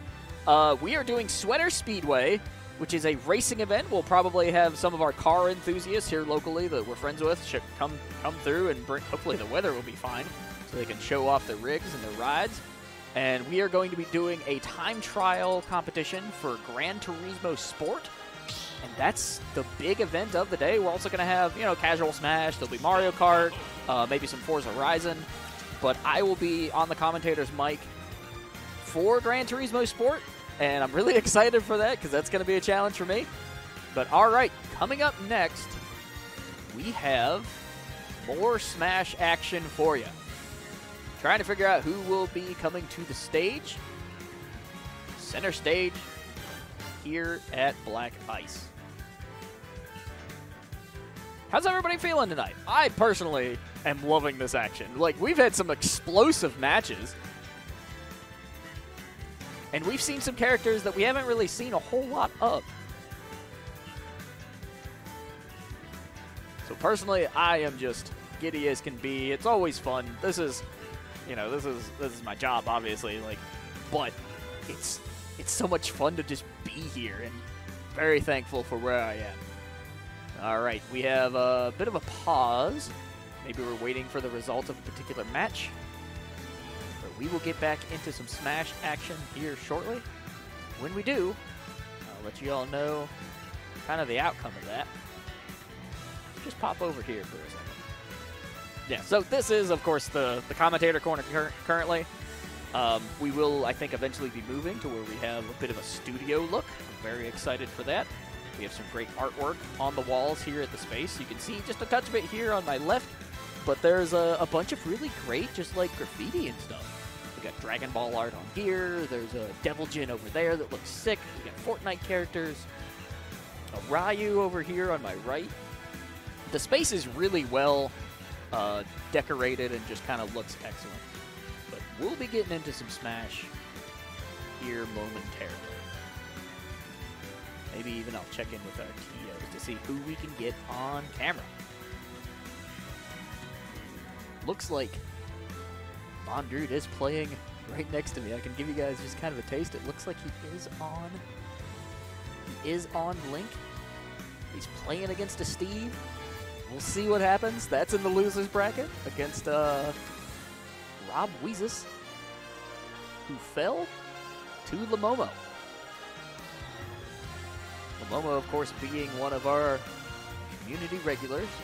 Definitely a very talented fighting game player, both in Smash and in Tekken. A little bit of Street Fighter, too. So, yeah, we'll take a short break, and we'll be back with some Smash action.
battle.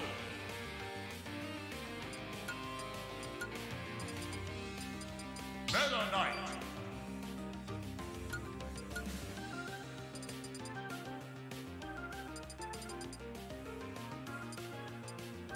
King TDD.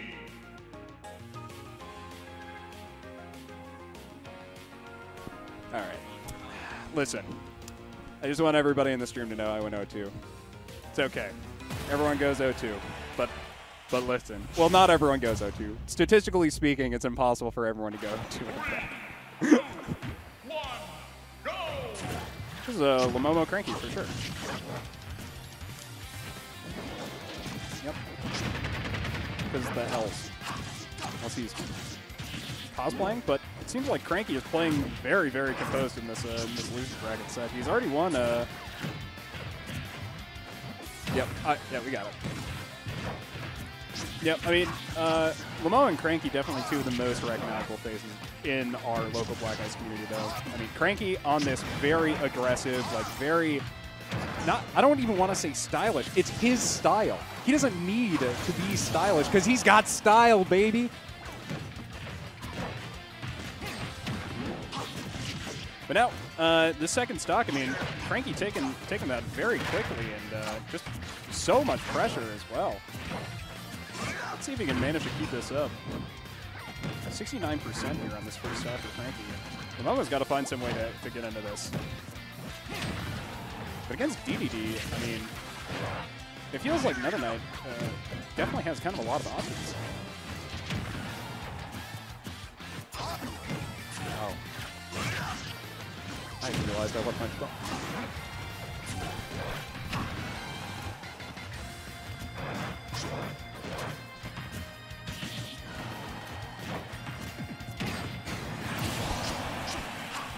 I left my phone at the stream setup, in case anyone heard it. Alex, little gamer. Oh, banger. Thank you. It's mine, yeah. Left my phone up at the stream setup after I got shit on.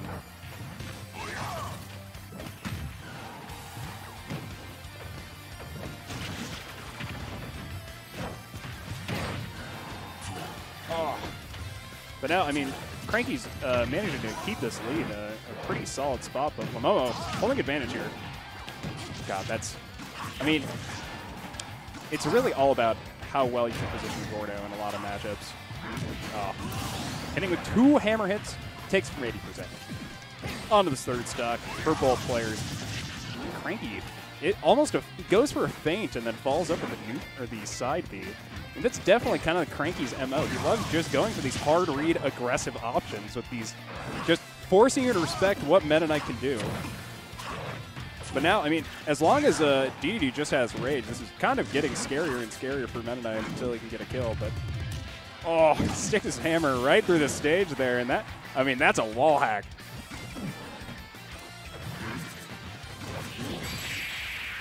Hits the back air offlet. Nope, something cool happened at CEO apparently. Some tournament I've never heard about, but here, Cranky manages to take game 1, and overall, really a big start to the set. I mean, Llomomo, he's a heavy specialist, so he could potentially switch. I think Meta Knight can do a lot into heavies, but when it comes to killing, he definitely can struggle. He has to find a kill confirm, a back air off the side, or a raw read. So I would be... Oh, time to make history from Persona. Honestly, kind of an interesting pick for a Persona song, if you're going to pick any. But, you know, Llomomo knows what he wants. Pick an FD as well against Cranky, who I believe quite likes playing on FD. So this should be a good one going into this game, too. I definitely think that Cranky benefits off of platforms in this matchup, for sure. Both getting off of ledge, because DDD is definitely a character who is more inclined to ledge trap, and yeah, can kind of avoid Meta Knight's ladders. But, I mean, getting into this game already very even in percent trades, but missing an air, not able to get that conversion. But This means that Cranky gets 20% more off of just jab, pretty much. Smash. I mean, that was one of Meta Knight's. Oh wow, going for a raw shuttle loop there to try to catch him out. Okay, another shuttle loop. Cute. And I mean, Cranky just loves using these specials as almost anti-aggro tools, forcing your opponent to respect you when you are close. And that should actually be killing with the. Yeah, that'll break the armor. And I mean, that's first stock to Cranky. Very clean on FD. And I mean, I feel like he definitely prefers the stage. I feel like Cranky is a hardcore lab rat. I know at the very least he labs making stages that can crash Nintendo Switches, but you didn't hear that from me. I only say that because it's really funny what he does, but yep. Barely getting out of that ladder. And I mean, on the second stock, I mean, Llomomo's just taken what feels like a death of 1,000 cuts. As this lead, or as this percent on the stock goes up to 80% with that neutral B on the 2-frame. But it has a lot of lag, so Llomomo managed to clean it up with the dash attack. But now we're getting into this second stock for both players. 30% here on Cranky, but I think he really just wants to be able to trade strong percent. Just abuse DD for having a big body with his side B and his neutral B, and try to convert off stage and going for something extra low, but throwing his advantage away. I hope he's not tilted after that, but going for something really, really raw. I mean, he's just going for raw stuff all the time. This guy is just a raw dog. And DD still almost 150 here, maybe Meta Knight up smash would actually be able to kill after these buffs, but we'll have to see if he actually can land one. Llomomo is playing very hard to get. But managing a shield poke with the side B, and that's a stock. So Cranky, although he threw his lead on an edge guard, he's really come back into this on this last stock, and almost even now, going for double F smash and trying to go for something extra low, punishing Llomomo for existing as a heavy character. Oh, escaping punishment because Llomomo is trying to punish a little bit too close, but now Cranky has retaken the lead, but he's using his special moves off stage. God, Cranky plays Meta Knight in such a unique way. It's so great watching him win because it is just bizarre. But now I think he's just going to be going for something a little bit more straightforward. Maybe a back air or a up smash. Oh, trying to go for something off stage. I think that's really risky, but Dimensional Cape to come back. And that's another game for Cranky. And that was a game where he held an advantage for pretty much for the entirety of it, except when he threw away his stock lead. Which, although funny, was sad. But still managing to take it, even with that. So Cranky moving up to 2-0, and we're going back to Final Destination, which I think makes sense in this matchup. You know, opting away from platforms, but now I think Llomomo is going to be in kind of an interesting spot, considering what he's doing next. And I don't like that. I really wish he picked a stage of platforms to be able to ding-dong Cranky at 7. But instead, we're going to go for FD as Donkey Kong, which I think is still playable. I just think it's very difficult into Meta Knight, where you don't have platforms to give you extra pressure. And you might be getting 0 to death here. That's yep, I don't like playing on FD, and that's a 0 to death from Cranky there. And overall, just Cranky doing so well at playing around his character's strengths and so smart at knowing how to play Meta Knight. 40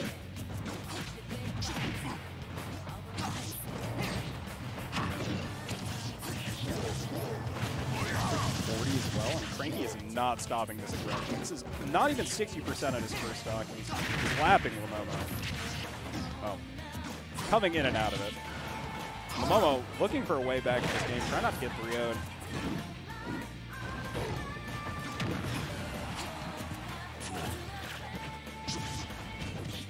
Oh, reading the roll back, and that's going to be a conversion here, and even wow. And Cranky just really smart.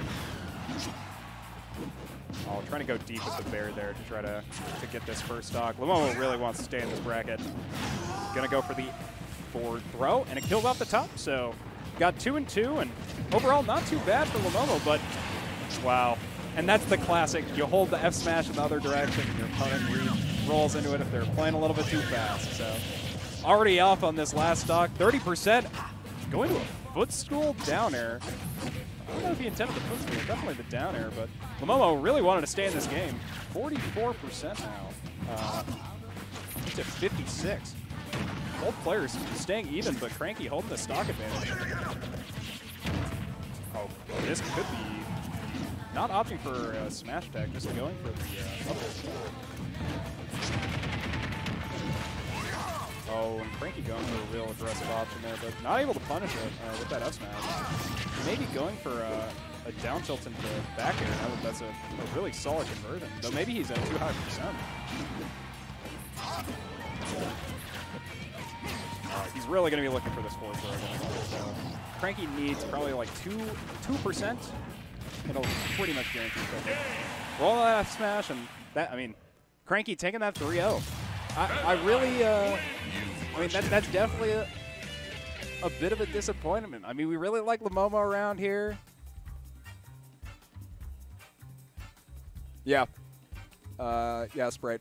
Definitely agree. I mean, Donkey Kong is kind of a heavy character and large body against Meta Knight. I mean, Cranky did get a 0 to death to start that game, which, I mean, it was a nasty 0 to death, unquestionably. But Llomomo kind of, I mean, opting for Final Destination, going away from platforms, just trying to be able to hold this neutral against this Meta Knight. And, I mean, I definitely understand that depending on the stage, Meta Knight has more access to different kinds of combos, but you know, opting for FD, opting away from platforms to potentially try to give himself an advantage in trades, and you're going to see Llomomo bow out of this bracket, unfortunately.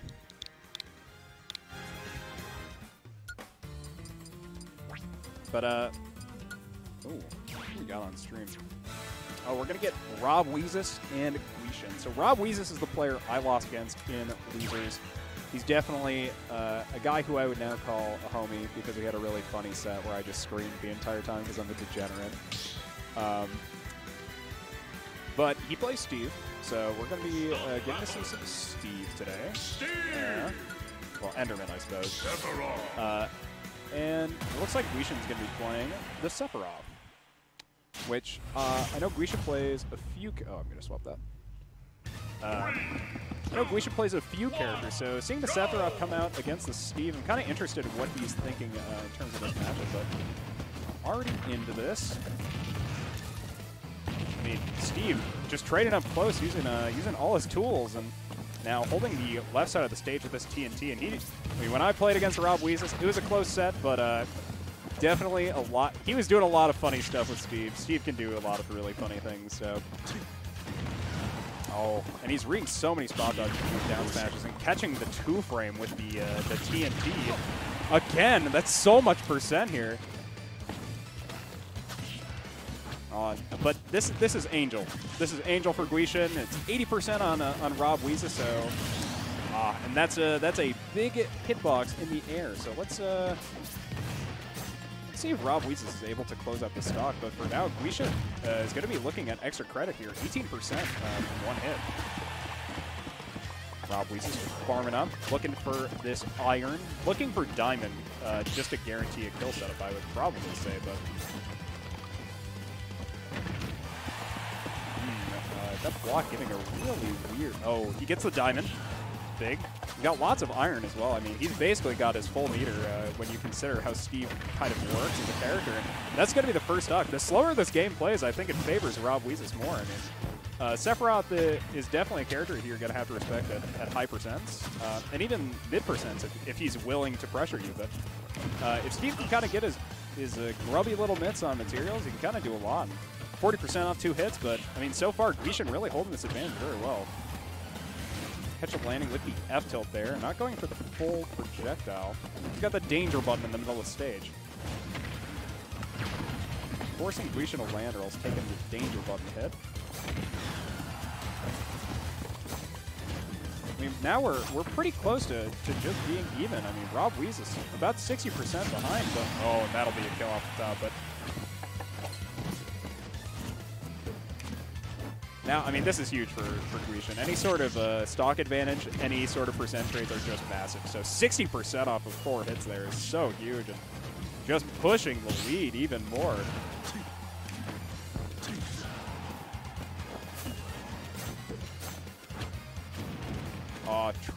Trying to read the spot dodge, but unfortunately not getting it with the right side. And now Robweezus is just looking for an option to try to finish this stock, get some percent at the very least, and maybe be able to stay in this game.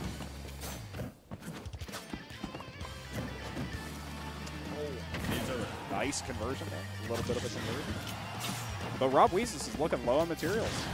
And if he's jumping, I mean, Gwishin's definitely going to be pulling off that up air. And that F-tilt, I mean, he's been using it max range just so well, but opted for a down B there and not able to collect anything off it, and instead just kind of losing a stock. So that's an F-tilt, though, and that'll be the first game over to Gwishin.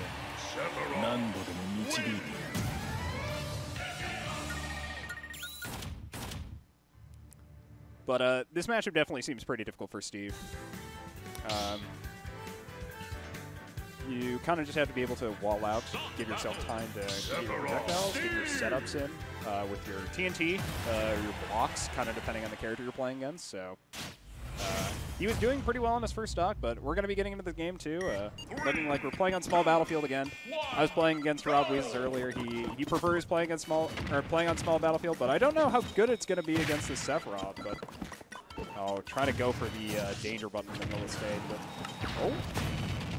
yeah, because of how Gwishin's been been forced to avoid the TNT. I mean, Robweezus just got such good trades there. Now holding almost 100% here now for Robweezus on this first stock. But 120 because he manages to trade thanks to the crafting table. I mean, that's just huge. He's just certainly making a name for himself with the Steve. Oh no, Sephiroth! Yeah, and I mean, he was doing that all the first game on that first stock, just being able to punish the Sephiroth recovery with the TNT, just because he's forced to trade into it with the hitbox and the recovery. Sure, yeah. Definitely understanding this matchup. Oh, yep. Okay. Yeah, and getting the platform canceled because he managed to destroy the platform. I mean, that's so good from Robweezus there, and managed to hold such advantage despite being at 100%. Almost got it with the TNT. Yeah, he goes for the TNT setup again to try to catch the Sephiroth recovery, but misses it that time. And, he's almost dead. Nice. But gliding back to stage, he'll get back thrown. So Gwishin looking for another conversion off stage. So okay. Catches him on the platform with the bear, and this is a second stocks.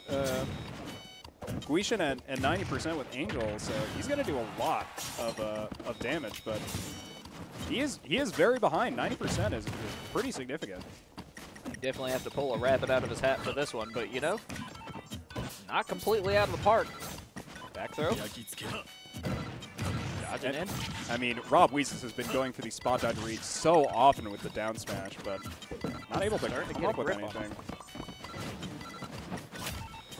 And I mean, now Gwishin is understanding how well he can play at close range against Steve when he doesn't have diamonds. Because I mean, when Steve doesn't have diamond, he doesn't have nearly enough kill pressure. I'd say. I mean, even right there, not able to kill.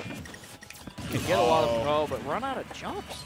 Yeah, I think maybe he was gonna be going for the recovery there, but as soon as he hesitated, he just grabbed it. But that's a swift trade, though.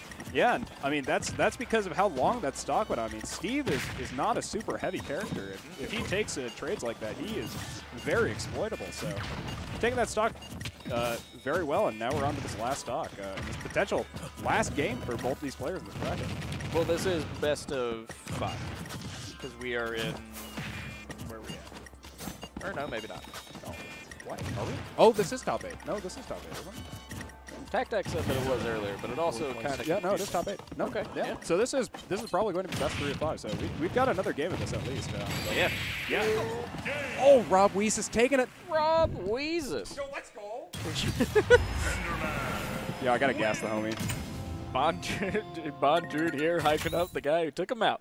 Yo, I mean, that just means I'm better, right? Like, these are because he's the guy who beat me. Sure, If he's the guy who beat me and he beats this guy, that means, well, that means I am better than whoever lost here. Tactac, you're better than Tactac. That's fucked up. That's my homie right there. Hear that, Tac Tac? Oh god, you're tuning into the stream, Tac Tac. I'm sorry, but you are my homie. But now into this third game, and it's been looking pretty even so far in all of these games. But TNT threat. 60% now here for Robweezus. Gwishin looking very good to start this game off. But solid pokes. Oh, really? That's rough. And Great yeah, distance. he's got no iron here, so he's forced to recover with the glider. Went for the fishing pole, couldn't quite get nothing.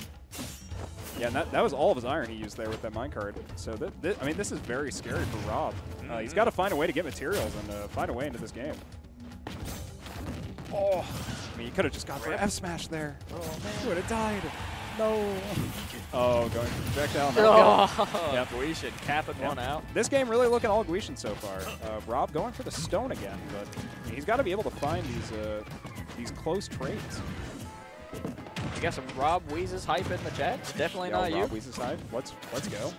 I was gonna say, you know, Steve is a weird character. You can't really cheer for Steve because he's kind of like the villain of this game. The fact that he's in the game, he's so out there compared to everything else. Like when you think about all of the characters who are actually in this game, you know, it's like Sephiroth, Min, all of these DLC characters. The one who's really different, other than maybe Banjo, is Steve.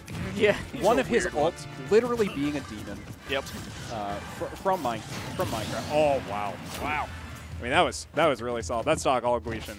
Still on this first stock for Gwishin Sephiroth. We could see the 3 stock from Gwishin.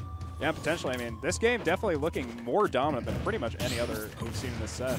It feels, I mean, Robweezus has just been forced to approach for this entire game, really. Which on Steve, I mean, you really... Oh, wow. What a read. Nice. 3 stocks. 3 stocks. Gwishin takes the game. 2-1. That was nasty. That's close. In terms of not close at all. But close to getting into this next game, I guess. Really rough game from Robweezus there. But, I mean, I don't feel like this matchup is super Steve favored. Like, he may be the villain, but that doesn't mean he's not exploitable, right? True. You know, you really got to exploit him when he's trying to get his materials. So. If you figure it out, you figure it out. I feel like Robweezus is just looking to trade a lot. I feel like he really wants to just be looking for materials. Get those nice pokes. Going way low for that one. I mean, that was very, very scary. Gets the danger button. Dashes underneath the cart. Smart. Well, actually, it doesn't just dash underneath it, but it actually traded with the cart because you got to see the cart turn into the little icon. Oh, sure. So it just completely just destroyed the cart as it was coming down. It just trumps cart. Ooh, yep. Nice. There are definitely a couple of more interesting moves that do that with cart. I know for a fact that Link fully charged arrow does trade cart. Oh, that's a good fair. Gwishin come into play with the Sephiroth. I was going to say, his Sephiroth has been looking really solid in this set since that last game. It really felt like he found his footing, was able to convert off it. But, nice use of the iframes on the ledge. I mean, that setup takes a pretty long time to do, all things considered. You got to push the TNT to the edge, knock it off. You got to do that at the same time that Sephiroth is going to be recovering. So it's very difficult to do. It's all about precision. Oh, he's going to be forced to recover with the glider here. Oh, no. Barely makes it. That was such a great glide. Yeah, got lucky. Gwishin just couldn't capitalize on that situation. Back throw. Looks like he's going for... Ooh. I mean, it's Trying really to get all about who's going to be holding their next smash attack, I think, because we're getting a lot of blocks. Oh, the spike. That's a rough one. Caught re-grabbing ledge, and now we're into a last stock situation here from Robweezus. It could be another 3 stock on Gwishin. Potentially, yeah. That could be nasty. Oh, off the stage. Barely not killing there. Makes it back just fine. Throwing that big old Masamune around. Yeah, I mean, just trade with minecart both times. And, I mean, any sort of X% is really just what he wants. Ooh, that could have been terrible for Gwishin. I mean, he's just spamming this down smash. Clips him with the pickaxe. Not a 3 stock, but still looking great for Gwishin. Oh, wow, okay. I was going to say, maybe he was going for some kind of combo setup with that. Steve kind of has like a lot of 0 to death style combos off of doing footstools or off of building blocks. Oh, wow. Even with wood, so I spot them. They did take a lot of that out with the repeater combos, of course, but... oh, yeah, sure, because Steve actually got quite a bit of nerf action. No. He actually only got 1 nerf, which was his repeater combo. So you used to be able to cancel the up smash. Oh, catching the high recovery. That'll be that set. Takes the set 3-1. Coming in with the villainous Sephiroth. Yep. Yeah, I 100% agree, Sprite. It seems like a very difficult matchup for Steve to play neutral game in. It's tough. Really slow. He needs to be given space to be able to develop his materials. It was looking great in that first match. I mean, Robweezus did take the first game. No, he took the second game. Yep. I mean, the first 2 games looking real close. Then those last 2 just ending up going a little bit rough. Yeah. Yeah, Robweezus, give me the thumbs up. Great show, Weezus. Yeah. I was going to say, you know, he pressed the danger button, but he got away with it. I'm sad. I got a homie today, so that was good. Yeah, good games. See you next Friday. Yep. Robweezus. Take care. Be careful going home. Heading out of the venue in the shark costume. Looking happy. Oh, is that what that is? Is a shark? Yep. Oh, okay. I thought it was a bear or something. So, you know, good to see him. That was the first time I got to interact with Robweezus. He's the homie. He's a good dude. Already. We got to play our Losers Bracket set. I got to have a lot of fun. We got to talk at the monthly when we was waiting for the registration. Yeah, I like that guy. So, we got Ehis versus Gwishin. Oh, yeah. So we're going to get Gwishin returning here with Ehis. And Ehis coming off of a really unfortunate, I would say, winner's bracket set against Loaf. Just playing a really overall close set, but not managing to convert that into any game wins. Just having really, really close games. No, but really showing some promise, I think. Yeah. I mean, it's the worst thing to do to tell somebody it was the 3-0, but it was close. So sure, yeah. Now we're watching the footage. It's definitely like you can see just how even some of that matchup was. Yeah, but now we've got Ehis against Gwishin, and Gwishin opting for the Bile instead of the Sephiroth here, which I mean I think makes sense a little bit. Fantasy It's kind of like how fast you consider options and what they can do against Yoshi who's trying to remember. I think. Oh, Ehis coming out strong. Yeah, managed to catch the very top of that spike hitbox there and taking that first dog very quickly. He really wants to get out of this set, get on in this bracket, and take down Loaf. He's looking for Cranky in the semifinal, and then potentially either Guapo Gaming or Loaf. And I mean, I'm excited to see if he wins this and gets to play against Cranky. They played in winners, and and he's managed to win it in 2 really close games. So yeah, I'd love to see a rematch come out, but I mean, in this game so far, it's looking Ehis. Woo! Yeah, and I mean, it feels like Violet is just very slow, so Gwishin is forced to play defensive naturally, but so offensive. he's been getting caught so many times. In disadvantage. No, no. And not in places where you really expect Violet to die either. I mean, Violet dying off stage is not common. That's incredible. Oh, elevator action. But reading the air dodge landing, and I mean, this is he's very, looking very close. Great right now. Oh, hits him with that probably hop. But nope, no dice on that. 145 here. But this Big is looking percentage all of like This could be another 3-stock situation. Hey, he's taking game 1. Yeah, I mean, that was fast. I definitely, I feel like Violet being slow in this matchup and having poor air mobility is really not going to help you into Yoshi. But he's got 3 games to try into this Yoshi, so. Do you think we'll see a switch to Sephiroth? Does he pick the Sephiroth soundtrack? No, he goes for 7 rings in hand. Sonic and the Secret Rings? Is that what that's from? I don't know. Most of them are terrible. Crazy. Absolutely crazy to me. Although, funny story, they just added 60 frames per second on the Xbox Series X with Sonic Generations, and it looks better than it ever has. Wow. It's crazy. Nice. Sonic is better than ever before. Live and in color. It was good once. Mania. Well, Mania's legitimately great. Okay. All right, here we go. Game 2 does switch into the Sephiroth, which worked out better for Steve. Will it work better against this Yoshi? I mean, it's kind of a similar story. I mean, both kind of large zoning style sword characters with lots of neutral range. So he's going to have to use the maximum range from his tilts really to be able to take advantage of Yoshi.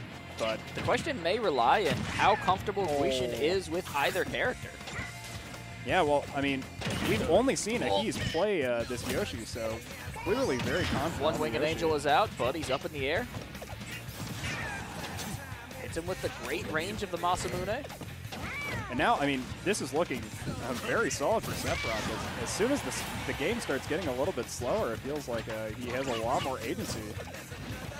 Good point. As long as you can keep Yoshi off your face, it's a much different matchup than what it's been. I mean, you're able. Oh wow, that was a okay catch. You're able to charge a projectile. Like you're able to have some additional pressure neutral using your range. So, I mean, any times where he's just given room to breathe, it's so good. I think he was thinking about opting for the up air. Comes to that. Oh, barely makes it back, Ehis. But managing to catch him with the forward tilt to put him at disadvantage again. And I mean, it really feels like this is just one more hit for Gwishin to be able to take this first stock. And oh, Gwishin! Yep, that's an F tilt, and that's first stock. Oh, but Ehis fires back. Instant trades. Gets a little dance. Yeah, we're gonna see. Oh, not being able to pressure the shielding there with the grab or anything, but catching the neutral tech with the down smash. That down smash is sick. Yeah, Sephiroth is like a really flashy, like large wind-up style character. Yeah. And against Yoshi, I mean, it really does just feel like how well it's how well Gwishin can really afford to space. But I mean, letting Ehis into his space and losing the stock there. So now, I mean, Ehis with the stock lead. Yeah. Great night for Ehis, I would like to say. Yeah, no, he's been looking really solid so far, if not a little bit toxic. We've seen seen him in bracket before, but he said before we came in, he's like, I want to be as good as I can. I'm like, all right. Just really focused on getting better, so that's sweet. Put it in there. Let's see what you can do. Going so low and catching that ledge jump as well. So Doctor Slash. We should stay in the game, but catches that. Yeah, tries to stay composed, but the trade will do it. Ehis takes game 2. I mean, being forced to trade with Yoshi is really rough when you're a character who wants to be able to use your range options. Correct. So with the Sephiroth, he has so many moves that have really long wind-up but great range that... Oh, and he's going to operate. Gwishin going for... Gwishin just looking for an answer. Actually, I mean, all things considered, I actually like this counter pick the most out of anything he's gone for so far. I don't know how well Swordy's doing to Yoshi unless they're fast, but... I've never seen Gwishin play Terry, so I have no idea. Oh, that... Start out with a power dunk. That was a brave one, but... Okay, we can see a very different playstyle from Gwishin. Of course, we've seen a lot of neutral zoning. Now we're going into just some Oonga Boonga. Yeah, I mean, you're going to be seeing him use that F tilt a lot. I mean, that leg is invincible on that F tilt. So any opportunities he can get to trade up close with Ehis, he's going to be going for it. I mean, I really like this pick for that. And, yeah, following it up just really excellently. It feels like a completely different game, the trades. Yeah, I mean, I really want to see him go for this F tilt even more, though, because it's just broken. Okay, it's so good. I mean, it can lead into the same things that your down tilt can, except when you want to do the stronger ones. Gwishin in a tough spot though, being in the air where Yoshi loves to have him. But now he's got this go. I mean, maybe he's got the go. Maybe it's just farming percent to try to get this go on. Potentially, we could see the ding ding. Oh, spot dodge goes into the combo. Oh, misses it! Whoa! Goes for the Buster Wolf, but he gets busted. No, Gwishin. Oh, he's so really smart play from his part. Wow. I don't know. I feel like that was definitely more on an execution thing. It might have been he's holding in on his VI. I think that was just straight luck. Oh, it's not. No. It could never have been luck. It either would have been.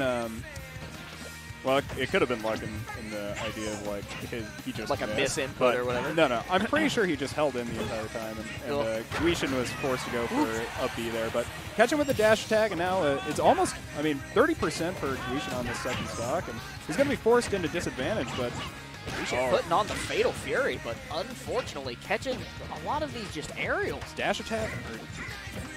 Just managing to come back into a clean state, but now he's got to be able to build his percentage. Oh, the leg. And he kind of go. Yeah. He kind of spent a lot in that first stock. It feels like a lot of just ways that his character can do damage instead of just going for the consistency of like jab, jab, power down. Right. And now we're on this third stock of this third game. And He's just whipping him with the tail. And, I mean, Yoshi is kind of a character who can really get away with doing that. Yeah. He's extremely floaty, very hard to contest in the air unless you kind of have bigger hitboxes, which might have been why he was so comfortable going with the larger sword characters earlier. Very well winning this quarterfinal on the losers. Hits him. Oh! And so much pressure. Wow. And that's a 3-0. Like, so much pressure. Just not an answer for the Yoshi. Yeah. But was looking better on the Terry. In the beginning. Yeah. We had hope. I'm definitely kind of sad because I think that was probably the pick for Gwishin. I think it's a good pick in the matchup. I think especially Terry can kind of do a lot. Yeah. But the main issue for him is that you can't exploit Yoshi off stage very well. Right. You kind of just have to go for your personal setups and just hope you're able to convert into kills on stage because Yoshi is exploitable like that. Yeah. He's a relatively large body, if not floaty. So sure. Unfortunate for Gwishin, but good for Ehis. Running it back on Cranky. Yeah, in the losers bracket. I'm personally excited. I mean, bring it back. Cranky definitely coming into this losers bracket with a vengeance. 2 3-0s under his belt so far. Yeah. And now, going into this loser semifinals, I mean, he's going to be playing against Yoshi again on probably the Meta Knight. So I'm interested to see what kind of ideas he's going to be taking to this set. I think his use of special moves is definitely going to benefit him against Yoshi, though, overall. Because I do think that Meta Knight needs more options to be able to break Yoshi armor, to be able to exploit him in the air, but I think we're going to be getting winners finals first. We are getting Loaf and Guapo gaming first. So I'm really... I don't know. Stick with Banjo. I don't know who Kareem Come is on, playing. man. I really want him to play Banjo. We want to see it. Tonight's the night. I have faith, my friend. Give him the old kick, yep, and then the ooh, ooh, ooh. Come on. I'm nervous. I Gonna have be never game to been more. watch. No. It's game to watch. Kareem. Yes, I'm popping off in the venue. Oh no. Yes.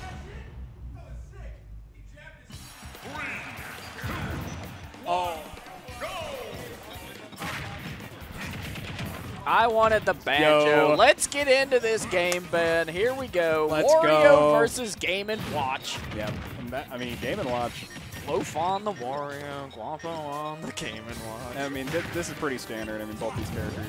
If he loses, I've got a great excuse for it, though. He just didn't run Banjo. I disagree. Personally disagree. He's picking a character that's 2 tiers higher on the tier list. So. Sure. Take your tier list, throw him in the crying bucket for all I care. Okay, well, I'll give you Banjo frame data then, and then we can talk Banjo frame data and movement. We can talk about all of his strengths afterwards. But for now, I mean, Guapo Gaming off to a really great start in this game. Yeah, he's putting the percentage on Loaf on the Wario. I think, to be honest, this matchup does... Oh, okay. Wow. Loaf. That was a great 2-frame. Hits him with the technical. I was about to say, this matchup definitely seems like Game & Watch has a really good shot in it, but... Wario just whack. Well, he smacks him out of it. He also opted for the chair there, which is one of Game & Watch's slower grounded options. I think it's like probably his slowest. Kareem is really looking for a kill here. And you can kind of tell because the chair is one of his best like kill options. Oh, yeah. Reading the jump off of the bacon, only taking 1 bacon slice. So getting that conversion, now we're back to the second stock. And, not bad. Drag down Nair into a clean 36 here for Guapo Gaming. Puts the bomb, goes for the pub, gets the clap. Oh, the waft! Yeah, that's a clean setup. I mean, that was just a nice little... Damn, that was good. Okay. Wow. I mean, but now he doesn't have access to a full waft as soon as possible. But he got the conversion off with a waft, and he didn't need to be full charge. So, I mean, he really got so much value there just from using it. Yeah, cashed it out. And now he's on the 69%. Loaf probably going for some kind of 0 to death here to try to keep this. He's playing real carefully now. Yep. He's upset. You can tell. I'd be upset. I tell you what, though. high-level Smash play here at the Black Ice Space. Just always. It's incredible. I mean, very much so. I mean, players really pulling out all the options to try to get ahead in this game. And these are players we could see at a grand stage in the future. It wouldn't surprise me at all. Let's see him at a major. We're going to be traveling here pretty soon, and I'm excited to see where some of our players land. Yeah, definitely. I mean, so far, we don't have any Smash players on, so it's not yet, but you never know. I would love to see one, but we are going to go to Frosty Faustings with a $1 bill. Yep, on the DBFZ. As well as Big Bad Wolf. Yeah, Big Bad Wolf. Woo. But really taken out of this game, and I mean, so far, oh, the chair. I mean, Guapo just playing such a consistent neutral game to be able to come back in this game with only 50% remaining on this last dog, or 50% on this last dog. Blows up the bike with the bacon? Yep, that's the B-reverse bacon, trying to build lots of space for himself in this neutral game. And reading the rollback. Juggle. Uses the platform. Oh, come on. Getting the puffs. Yep. I mean, this is something you'll see a lot from Guapo Gaming or Kareem, whoever. You know, or Addict. I mean, anybody who plays Game & Watch loves those vertical plays. Well, specifically from Kareem, though, he's never really going to be going for other options. He's very consistent in knowing his setups, knowing where he can get strength in neutral game. And, I mean, he's really been showing it. He's only taken 12% since Loaf's lost his stock. I mean, this is huge. Definitely some ground being gained. But, I mean, Waft is online. This is a scary one. That could have definitely been real scary. And he's probably just looking for a confirm. Parries the bike. It could just one solid hit from either one, really. Oh, no. Oh, the key cancels out. Going for everything, but... Oh, just a little bit. This is so close on this last stock. I mean, first game is... big head. Loaf. Game 1, Loaf. Loaf takes first advantage in this set. What a player. Loaf is extremely talented. Yeah. I mean, yeah. Well, I say hardworking because it's... I mean, these players have to grind their game so much. They do. They really understand the game. They're studying the frames. They're playing a bunch of matchups. They're coming here locally, like, testing things out. And they're understanding the characters they're playing, really. I mean, and they're also helping amateurs. Like, we had a player step up earlier going, hey, what's a nair? And immediately our players are like, oh, that's a neutral air, and here's what that means. And I love when that... Somebody asked about a nair in the venue? They did. We do. We have players of all skill levels, man. Well, I just didn't hear it. I'm honestly... I'm not surprised as much as I am happy, I guess. Yeah. But in this game, I mean... That's what I'm saying. Quick 50 onto Guapo Gaming, but... if you're intimidated, don't be. Just come in. We'd love to see it. Oh, we really would love to have you come in. It'd be a lot of fun. But Loaf putting on, catching it. Yeah, catching a ride. Yeah. Oh, that could have been huge. Yeah, I mean, it looked like he was going for a tomahawk there, but instead getting upbeat on the cross-up. Wow, Loaf just taking them all around the right side of this stage. Yeah, catches the tech there to get some extra percent with that quick conversion of the dash attack. Dodging the puffs. Oh! And goes for another quick confirm, but ends up cleaning up with the bear. And, I mean, 50% for Loaf on his first stock. And, I mean, Kareem is looking at... It's definitely not looking at nearly as close as last time. No. It's been looking very much all Loaf in this game. But Loaf's definitely super comfortable on this stage, it seems. I mean, this is Kareem's counter pick as well. Interesting. This is very surprising to me. I mean, I can understand why Game & Watch would prefer this stage, but I'm upset, Alex. I'm upset. Apparently, Loaf was a bit of a homie in a particular situation. Loaf saved your stock on streams, right? Okay. Honestly, good to hear. Good to hear that he's a good sport. But so far in this game, he's looking absolutely nasty. Yeah. I mean, this is a really big advantage. And, I mean, Guapo Gaming is really looking for some way to end the stock. This is winners finals, of course. Whoa, interesting. Catches the chair on the trade there. Normally, it's kind of hard to punish Wario when he's getting a 2-frame if you're a character that you don't have like a disjointed hitbox. Sure. Because you end up trading with the Wario upbeat. So opting for the chair there, getting the hit that actually would kill. So good trade. But now 99% for Guapo Gaming into almost 60% here on the low. Really precise puffs. But then this is Interesting. scary. Oh. And he had no bike there either. Okay. Bike is back now, so if he gets stuck off stage again, he will have that Guapo additional Gaming turning jump. that around. Wow, and I mean, timing the landing the there. bomb? Timing the landing of the forward air there to get that stock, and now Kareem finds it. Okay. Oh, I didn't say anything. We're even. Yeah, we're all even. Game 2, 0% on the board, turns the bike around. Yeah, and we do have a waft on deck here for Loaf, so Which is always something you gotta watch out for on that Wario. yeah. So we really got to see if he's able to convert into like a mid% combo into a waft kill. Looking for it. Just looking for maybe an up tilt or falling up there, I'd say. Yeah, I mean, gonna be going for that a lot. It's just very, very obnoxious. Oh, seeing the roll back. I mean, Kareem will love to go for these like really hard tech reads in neutral because he knows what option you're planning on picking. He's so intelligent at knowing what you're gonna go for. Bit of a psychic. That Kareem, I tell you what. I'd actually say he's more of a read. Oh. I too have read a book. I too am a reader. I'm honestly. I try to read more now. Still very sketchy situation for both players. Yeah, just and looking for an option. Loaf is really trying to use a lot of different options to try to take the stock out. He can use down tilt into dash attack. He was looking for the trump there for the trump back air, and I mean now he's probably just gonna be looking for a stray hit because Game Watch is pretty Hits him light with character. the bike. Oh. That's a stray hit. Yep, that'll do it. That's another game for Loaf, but I mean, Loaf 2-0 against Guapo Gaming. it's really felt so snowballing at times. I mean, whenever one player manages to gain pressure, to gain distance, I mean, they really just try to hold it as much as they can. Crane just looked over here. I hope he understands what I'm trying to psychically project. You get this?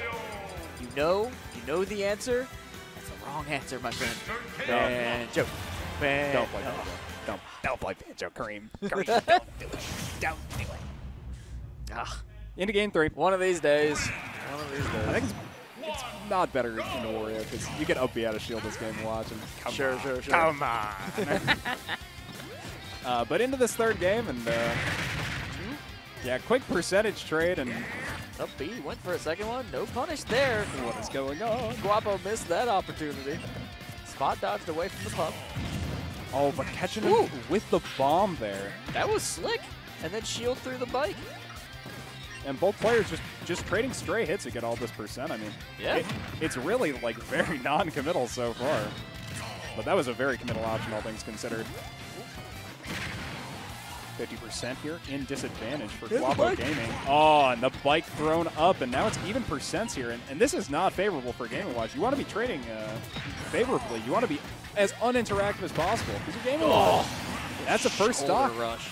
I mean, he baconed in the wrong direction, I think. I don't know if that was a stick issue or maybe going for like a B reverse or something, but I mean, overall, really unfortunate way to lose your first stock. And now, I mean, that's a free advantage for Loaf, and he's already got the advantage in this set 2-0, and now Game & Watch is going to be forced to approach. Definitely a rough situation for Guapo Gaming to be in, but he pops him up just a little bit. And that was so ballsy from Loaf. I mean, he literally just runs up and grabs him right through the up smash. He comes in. His name is Wario, not Lovio. And these missed B reverses are pain. I feel that it has to be that because he's done it twice now where he's gone for these B reverses in neutral and just not able to convert off it. And I mean, the input just doesn't come out. He takes percent for it, so it's just unfortunate to see. But Guapo Gaming? Yeah, we've seen Guapo Gaming in this position before. I mean, he's always been able to play such consistent neutral when he's behind to be able to, keep his losses as graceful as possible in neutral. And Bit of a weird camera situation because of that bike. yeah, very much so. Looks like the bike has got to. Oh, that goes to the key. Yep. Precise. Back up. Yep. Excellent. I mean, as Game Watch, you really just want to be forcing the opponent to take percent until you eventually just kill with all your moves that have high scaling knockback. You just want to be playing as uninteractive as possible. So Canceling out of that key, I think, is really cool. Something that I don't know what it takes to do it, but it's Oh, most the players down air? will commit straight down, and then of course that could have ended in a death earlier. It actually is just distance. After a certain after a certain after a certain amount of distance, you're able to auto cancel the key and able to act out of it. That's smart. It's I mean, a lot of different characters kind of have similar things. You know, it's the same thing with Toon Link. Oh yeah. And there's kind of a similar mechanic with Ike Quick Draw with like falling distance, but okay. Oh, catching the rollback. Jeez. Yeah, following him all the way there, straight from the drop into the rollback. Guapo Gaming just coming up against the monster of the bracket, really, and just getting torn up. Yeah, I mean, Loaf playing really consistent again. It sucks because it feels like a lot of the times where Guapo Gaming has managed to take or lose the percent leads. Oh, that was beautiful. It's just off a misinput. And, oh, wow. Loaf 3-0. That was nasty. Moving on to the grand finals. That was stinky. Yeah. He was dead. I mean, he could have actually air dodged, but I don't know if it was close enough. It was very much on the line, but yeah. But now, just we haven't seen the last of Guapo Gaming. He'll hang out in Losers Final. Oh, very much so. We're going to have Cranky and Ehis playing up here to see who's going to be playing against the run back. Against Guapo Gaming's Game & Watch or maybe it's Banjo. I mean, I don't think he's going to play Banjo. I think against both Yoshi and Meta Knight, Banjo sounds like a really unfun thing to play. But man, what if? What if? He would probably not be very happy what in if? his losers bracket sets. Has Guapo faced Ehis yet? They played at a previous tournament, I believe. And I believe Ehis won. Oh. I could be wrong, though. We'll see. We'll see. We'll definitely be able to find out if Kareem walks over here or if I end up talking to him. But I mean, either way, so far, it's been very pleasant to be here at our Black Ice Freezie Fridays, the 1st of December. We've got two more tournaments, two more Smash tournaments coming up in this month. Next week, got Freezie Fridays as well. Same time. Doors at 5. Bracket starts around 7, maybe a little bit late. And then the week after, we've got our Freeze Frame monthly. The next day, we've got that dance agenda, which is the DJ event that I was telling you about earlier. And then on the 22nd is that Sweater Speedway, which we talked about. And so that'll be super, super fun. Of course, any of that information, if you want to check it out, blackice.gg in your favorite browser. And definitely follow us on Twitter, Instagram, really any social media where you might find the Black Ice name. That's where you're going to see some updates, especially that Discord. Yep, check us out. But for now, I'd say check out this game because we're about to get into our losers semifinals. This should be a lot of back and forth. Really excited to see this. Ehis off to a great start. Oh, yeah, and I mean, yeah, armoring out of that, but now he has no jump, and Cranky, if he knows this, he's going to really try to exploit it, but instead, just ending up trading up close against Yoshi in the air, and now we're trading into more even percent. But whoa! What a punish. Both players just willing to commit so hard, and Cranky getting punished for his committal there. Yeah, Cranky going in with these specials and definitely leaving a bit of vulnerability, and Ehis just capitalized on it. Holding the shield. Generally, I mean, into rapid jabs, holding shield is, you get pushed away naturally, so you kind of just need to hold it until it's over or roll away. Oh, wow. Yep, catching the high recovery there, and Cranky's like, this is my airspace. This match is going to be so much fun. I mean, I think Cranky really wants to show up in this losers bracket, especially since he lost 2-0 against Ehis, who he was seeded higher against. So True. Yeah, I'd like to see if he's able to convert something off of that. He's playing a great game tonight, really. I mean, just very consistent, very high damage, capitalizing on opportunities. Definitely turning up for the tournament. Yeah, I think as Meta Knight, I mean, you definitely have some issues in this matchup. Like, Yoshi can kind of just armor out of your aerial sometimes, and you kind of die at really early percents to Yoshi's, I mean, solid combos on these floatier characters. So now he's off to a pretty sizable lead in this game. Yep. Was hoping to get maybe a shield break, but you know. Stuck on the platform there is never where you want to be against a rapid jab. But oh, the punish! not quite a Just bigger going one. for straight percent there, it looks Sure, like. yeah. I mean, he's on his last stock. It's just a clean way to get percent, so. Yep. And now, Okay. going for the standing dimensional cape to get that. Very interesting. Cranky always kind of going for these more niche options, I would say. Always kind of going for He's a really specials. fascinating Meta Knight player to watch, that's for sure. He does a lot of stuff. He presses a lot of buttons. Well, he does some things, but unfortunately, he's going to be splattered on the screen. That He killed at is. 70. Whoa. Game 1. Goes to Ehis. Wow, that was such a surprise kill confirm. Yeah. I mean, 70% there, and just dies off of a fair up smash. So, first game to Ehis, it was close until it wasn't. Wow. Huh. I mean, he won in winners. Sure, He played very well against Loaf, but now in this loser's bracket, once again, just kind of showing composure and really showing how much he wants to win. He does. You can see it in his eyes. Every time he watches a screen or something, he's calculating. He's playing Yoshi, so he's probably breathing as well. But going into this second game, I mean, Cranky, pretty much every game he's played, he's just kind of gone down to really the wire. Either, in his favor or just kind of not going anywhere for him. But Okay. And taking trades against Yoshi is just never where you want to be, right? Flying out of the way, looking for some jabs. Cranky with the specials. Loves the B button. Yeah, building so much space for himself here. Oh, missed that.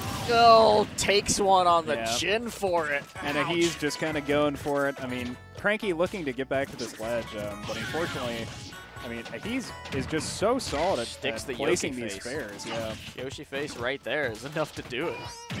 All right. And yeah, I mean, it really feels like it's hard for Cranky to make conversions against this character. Okay. Forward smash. Hit with that. Okay, Ehis. Just really putting on the pressure on Cranky. Not a whole lot of actions happening. Yeah, I mean, so far it's just been looking all Ehis. I mean, he's playing very consistent in the neutral game, playing around his character's like actual strong tools and playing around what Cranky can really do against them.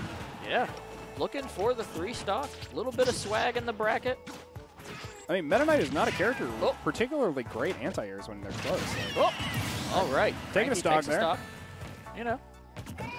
Trying to get a little momentum. Yeah, I mean, high percent on this stock for Meta Knight and 2 stocks left for Ehis. This is looking like a very hard, situation. You never know, but Ehis committed going low might. He's got the air dodge still. Yoshi really hard to punish off stage because he's just got so many options. Looking for the up B through the stage, catches a tail. Game 2 to Ehis. Yeah, that was a quick one. I mean, this game definitely really fast. Definitely a lot more composed for Ehis. And I mean, ever since his set against Loaf, it really feels like he has been just very composed, knowing what he wants to do and knowing where he can apply pressure. We got CEO popping off over on the stream. Yeah, we got some commentators screaming on commentary. Shout-outs to the fellow commentators. Yep, I'm going to be talking a little bit quieter than that, I think. But personal taste. Hey, it is what it is. Yeah. Cranky maybe thinking about a character switch? I mean, I think he's thinking about Ganondorf, right? Yeah, I think it makes sense. about Ganondorf. I think it makes sense. I mean, when you think about what Yoshi wants, he's a short-range character who wants to be able to trade with you because he does a lot of percent up close. Sure.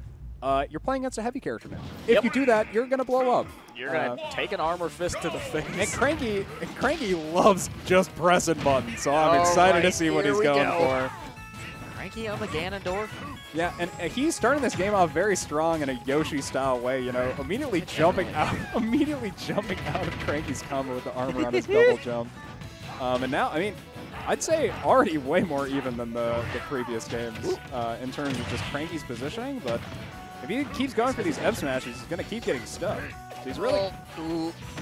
I was going to say, he's really got to be relying on these good Ganondorf range tools.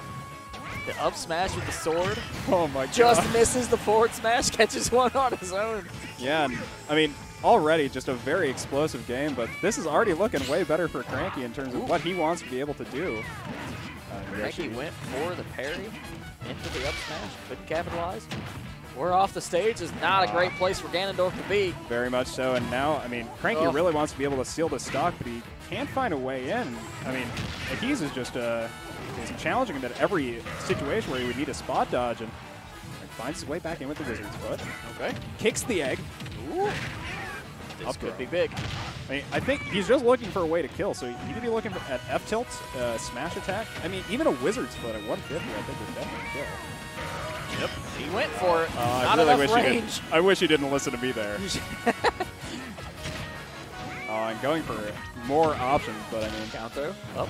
And he's just playing very composed and I mean, just knowing what he needs to be doing. It looks like he's doing his best, trying to make things happen, but Ehis is on the corner at every turn. I mean, he's really just looking for an option. Just standing there menacingly. Ganondorf, not really a character with that many kill confirms per se. It's kind of just big hits. Yeah. Went for the foot. Okay. Covers high. And manages to make it back into stage. And center stage. Oh, that could be. Oh, that was almost big. Yep. He's barely getting the roll through, or else he was dead there. He's just barely. But now, I mean, making it out alive. It seems weird that we're even thinking about Cranky being in this game because he's not. He's done. Oh no. That's a. I mean, unfortunate one. Moving on. Unfortunate one for Cranky, not able to really find anything into this Yoshi for this bracket. Great show throughout the bracket, though. I mean, he really had some great matches. Very much so. And, you know, bowing out at fourth. It is Cranky's seed, I believe, but, you know, not the way you want to lose, but overall, good show this tournament. Excited to see what he can do with the Meta Knight bust, because I think that's really, really great. Definitely not a quiet Freezie Friday. Things are exciting. There's energy in this room. Oh my God! You got what you wanted. You got what you wanted. Yes. I'm groaning back here, Kareem. If you're gonna rewatch this VOD, I want you to know I'm groaning. Banjo, Huba, oh God. Cool. Let's go. I'm excited. My money's on Guapo. Let's see it. Banjo versus Yoshi. A very strong turnout for both of these players. I'm definitely really interested to see really what's going to be going on from Guapo this game. I mean, in terms of the defensive options against Yoshi, he's really going to be looking for his ways in wherever he really can get them with these projectiles, while Yoshi is going to be forced to kind of go through the horde of these grenades and eggs. Yeah, definitely something that Guapo has been just really excellent at, is timing these grenades and making sure that a lot of his positioning is covered by more.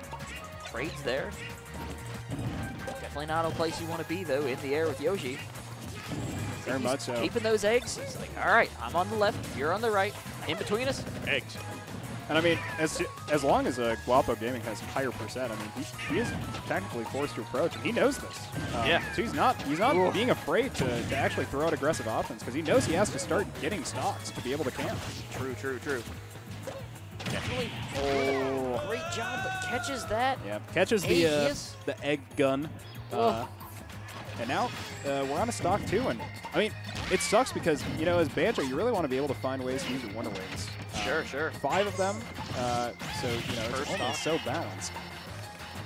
Grenade off the, nice, excellent, capitalize on it. There you go, Guapo Gaming.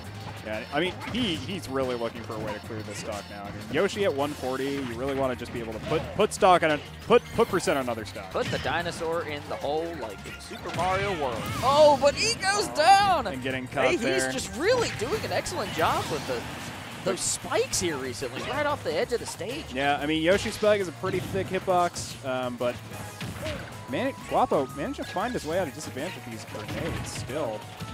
Huge disadvantage here. You got this, buddy. Today's the day. We're playing banjos back here. And, I mean, Ehis is just able to kind of cover a lot of different options very easily with Yoshi's Kit. I mean, he's able to punish shielding with either grab or his V-reverse egg lay, or suck. Yeah. His suck.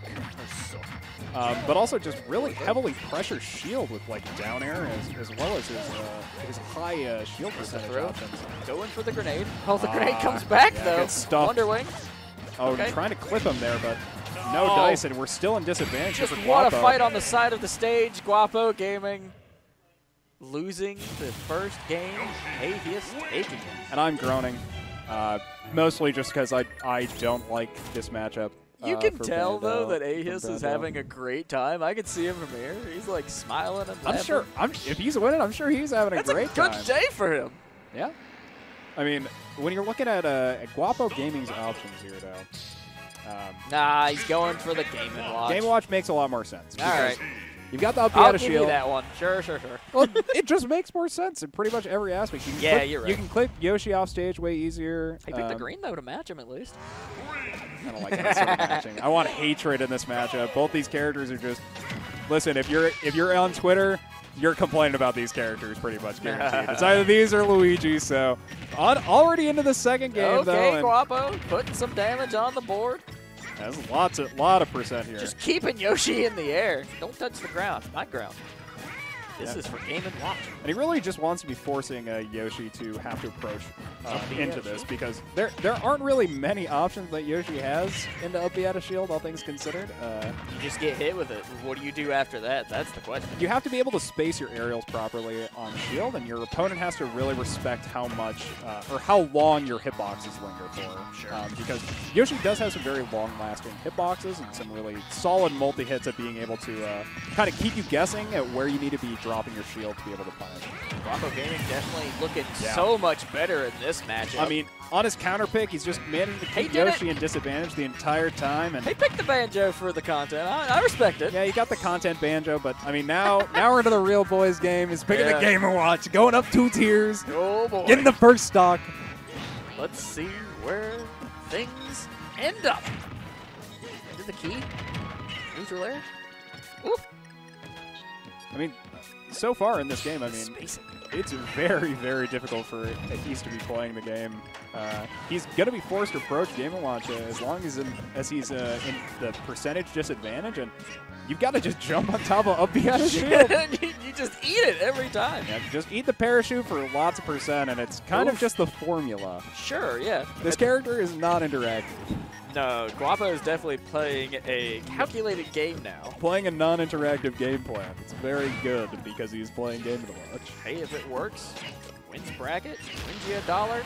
I respect it. I mean, he's really interacting in the sense that, you know, he's throwing out moves to damage Yoshi, but Yoshi's not really getting a chance to trade at all with this, which, I mean, generally uninteractive playstyles kind of naturally become better like this unless they're specifically like frowned upon or put down. And, so far in this game, I mean, it's really just been looking all Guapo. Just missed the down smash. Catches him with the down special. Ehis excited about that one. I guess so, yeah. I can't tell if this is a teabag or if this is just like a hand thing. Like a positioning thing. Oh, maybe it's like a flex. Yeah. But it's definitely a flex either way. But yeah, catching with the chair there, and we're 2-1 as far as stocks are concerned. A little bit of percentage on Guapo, of course. yeah, and I mean, once again, you kind of see how he's just going to be trying to strafe with Nair or not approach at all if you're Guapo. But now taking some percent here. For an option, Guapo misses the grab. Yeah, it feels like Guapo is playing too aggressive. I think he'd probably say the exact same thing. Oh my god. Okay. Well, that was just ridiculous. You're really just going to do that on stream? Well, he parried the first jab into an up B out of shield for Game & Watch. That's just the most Game & Watch thing ever. It's not something you'd probably see in the online space, which is why we love playing offline here in person as much as we can. Oh. Guapo Gaming. Where's he going? Making sure that he's got plenty of options covered through the air. Now he has forced him a disadvantage off of trying to, punish Game & Watch recovery, which is very difficult, especially if it's already done. You just kind of put yourself in a worse position overall, but barely managing to live there 130 on Game & Watch. He's basically a heavy in this game. Any touch that Ehis is getting this evening it's just like blood in the water. You see like the speed at which he goes to capitalize on that. Yeah, I mean, he's really respecting his options that can lead into combos and the ones that just are single hits. He knows this character so well. Lots of respect for that, nice. Instead, on its last stock, taking that with the down B and 90% on Ehis. This is not an impossible game, all things considered, but Guapo's in a really good spot to take this game, too. Gonna eat a little tail. That's fine. Hits him with the puff. Yep, that's another 20%. I mean, this is really just what he wants. Yeah. If you're Guapo Gaming. Just stack it. So much percent, just add it up until just one straight hit just kills. Oh, and yeah. That was almost it.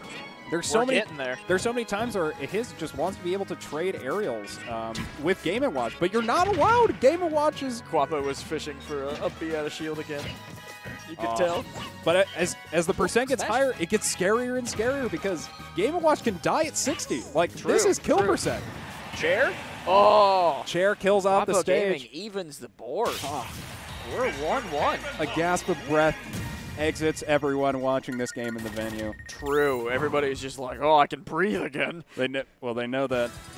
They know Game & Watch isn't going to die. You really would have died at 60. Like, you saw Cranky playing Meta Knight earlier. His hit the confirm on him at, like, I'm pretty sure it was 69% or 79%. He just died from that. It was great. So light characters, they're kind of just combo food for Yoshi if he can get his confirms. Sure. But now a lot of great moments in tonight's bracket. And we're going back to Smashville. This feels very okay. I mean, I don't want to say this is like an ego play, but this is crazy to me that he's deciding to go back on Smashville against Game & Watch. All right. It is what it is. I mean, he's going to be put in disadvantage a lot this game unless he's able to find his own ways in. Woo. Oh, going all the way, trying to commit low. that. Looking for the confirm and the spikes. That's definitely what Ehis has been putting out all night. Yeah, I mean, both players really respecting each other's options quite a lot. True. So it's really going to be just a game of inches. Which player is willing to give inches. And so far, it's really just been Ehis, at least on Smashville. Sure. He feels so forced to approach this Game & Watch. And you kind of have to. I mean, Game & Watch can kind of pressure at mid-range, and you have your own projectiles, but at the end of the day, like, you're going to be forced to fight Game & Watch, and if you're the one approaching, you're going to feel really bad about it. There's so many just like quick aerial options that this character has. Almost got him with a manhole. That was such an interaction. I mean, going for a F tilt into a down tilt with the down tilt missing, and then going for an immediate F smash after with it getting beaten by down B. Damn. And in this game, it's just neck and neck. Whoever takes this first stock is probably in pretty good shape, and that'd be Guapo Gaming. I mean, great situation to be in. All right. Hit him with the old razzle-dazzle in the air. Yeah, puff. I think, you know what? I'm going to call that the boof. The boof? Yep. Hitting him with the boof. I mean, Guapo Gaming is just going off on this. He is tired of playing against this Yoshi, and I mean... He's like, you know what? We're gonna put a stop to this kid. Playing against Game & Watch, you're kind of forced to play in a much different way against a lot of different characters. Real hot on this bracket. Time to put some ice on him. Whoa, the manhole. Nice. With the key. Just trying to clip his jump, I think, but... Getting in there.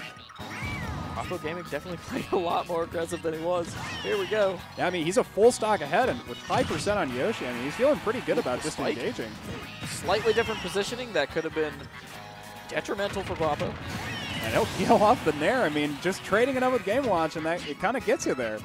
It's a game of percentages. And that's the thing. Like, this bracket has been going on for so long, you have to have the composure to be able to play against Game & Watch, because this character will kind of punish you because oh my goodness. That could have been it. Well, at least on that stock. That was very, very brave. And if that killed, I would have definitely said it was bogus. And he's going to be going for it a lot. I mean, he's got to find a way into this game, and it's got to be something spicy, something explosive. Got to put some pepper on the steak. Oh, hit him with the boof. Looking for a third. If we call it the boof, we're going to get yelled at. Oh. But I'll still call it. We can still call it. That's in so our funny. hearts. Oh! getting that air. I mean, that air dodge in. I mean, he was reading that last week. Nice. And he has kind of just fell into it, unfortunately. But 2-1 That's here. a game for Guapo Gaming. Yeah. All right. I mean, so got a bathroom break? Potentially.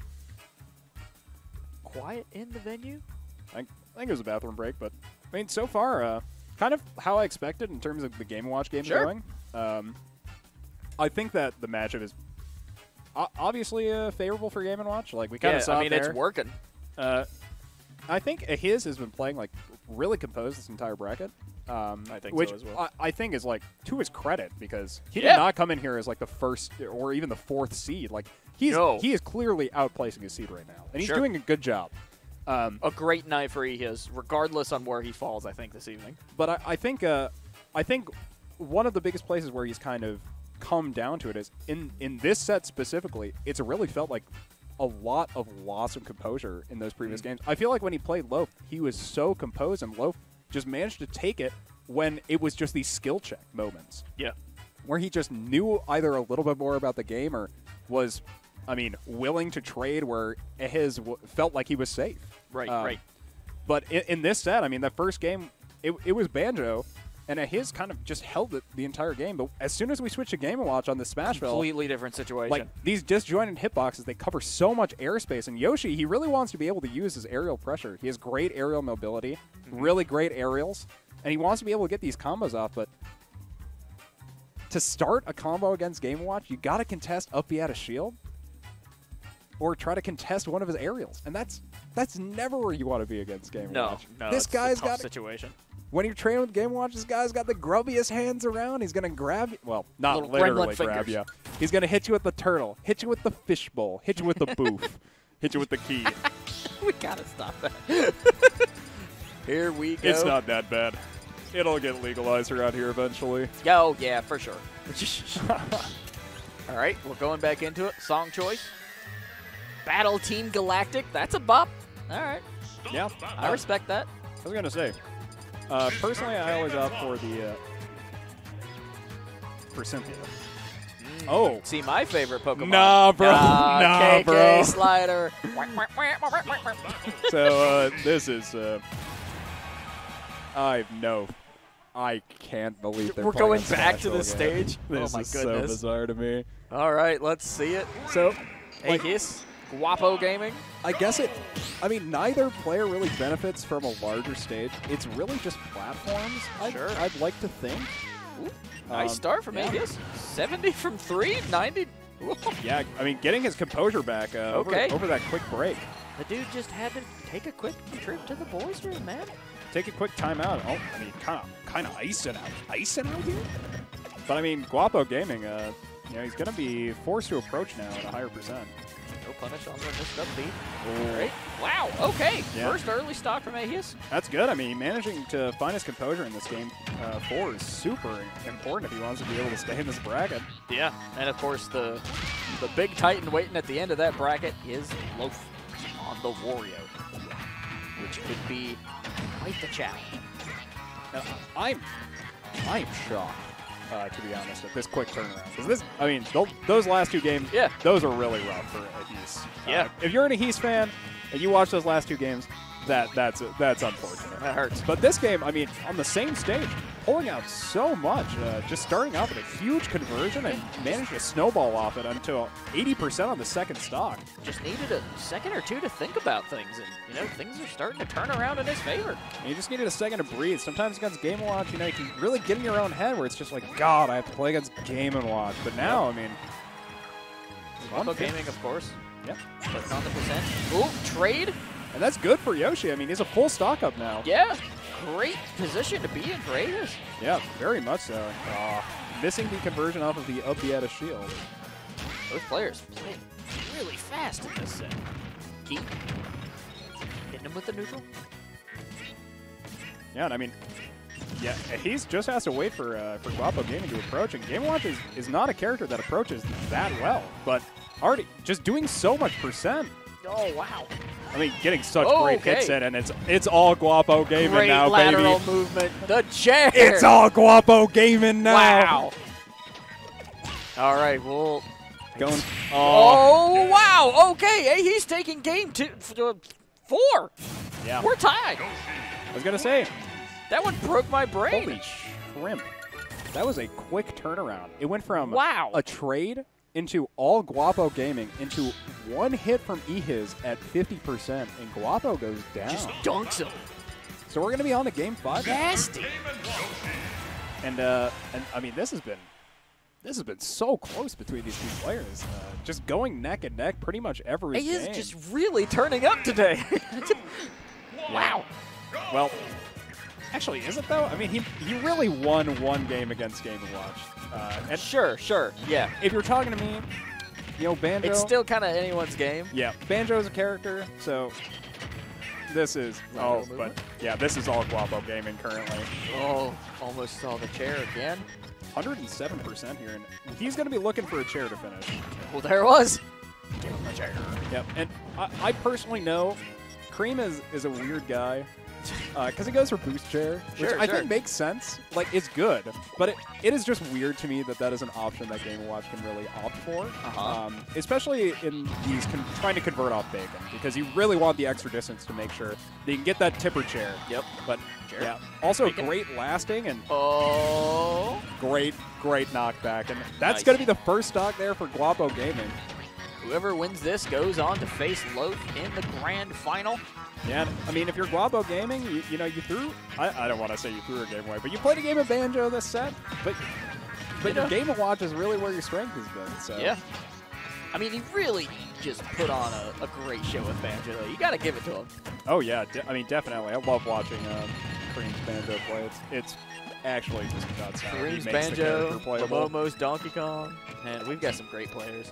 Yep. It's crazy how he managed to make that character playable, isn't it? Yeah.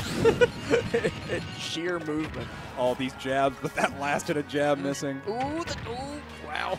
Wow, barely missing Okay. on that neutral getup. Tail flicker, went for the dunk. And he managed to recover from so Oh, low but the with down air dodge. B sends him up Yep. 99%. Maybe it's just a reset of composure, but clearly not composed. The down air going straight into the the I-frames of the head. Oh, the diver's helmet sends him to heaven. And now Ehis is going to be looking for some kind of explosive option to get back into this game. He's got to get a decent amount of percent. He's going to be looking for a fair off scale. We need some burst damage, and yeah, definitely hitting that head. Though he could potentially also look for a shield break. Yeah, he has really been low shield. pressuring Game & Watch a decent amount, but it's very difficult to pressure Game & Watch's shield because he does have access to that up B out of shield. You don't need that shield for long, that's for sure. Yeah. Oh, eggs? Yeah. Lays him as an egg, hits him with the wolf. No.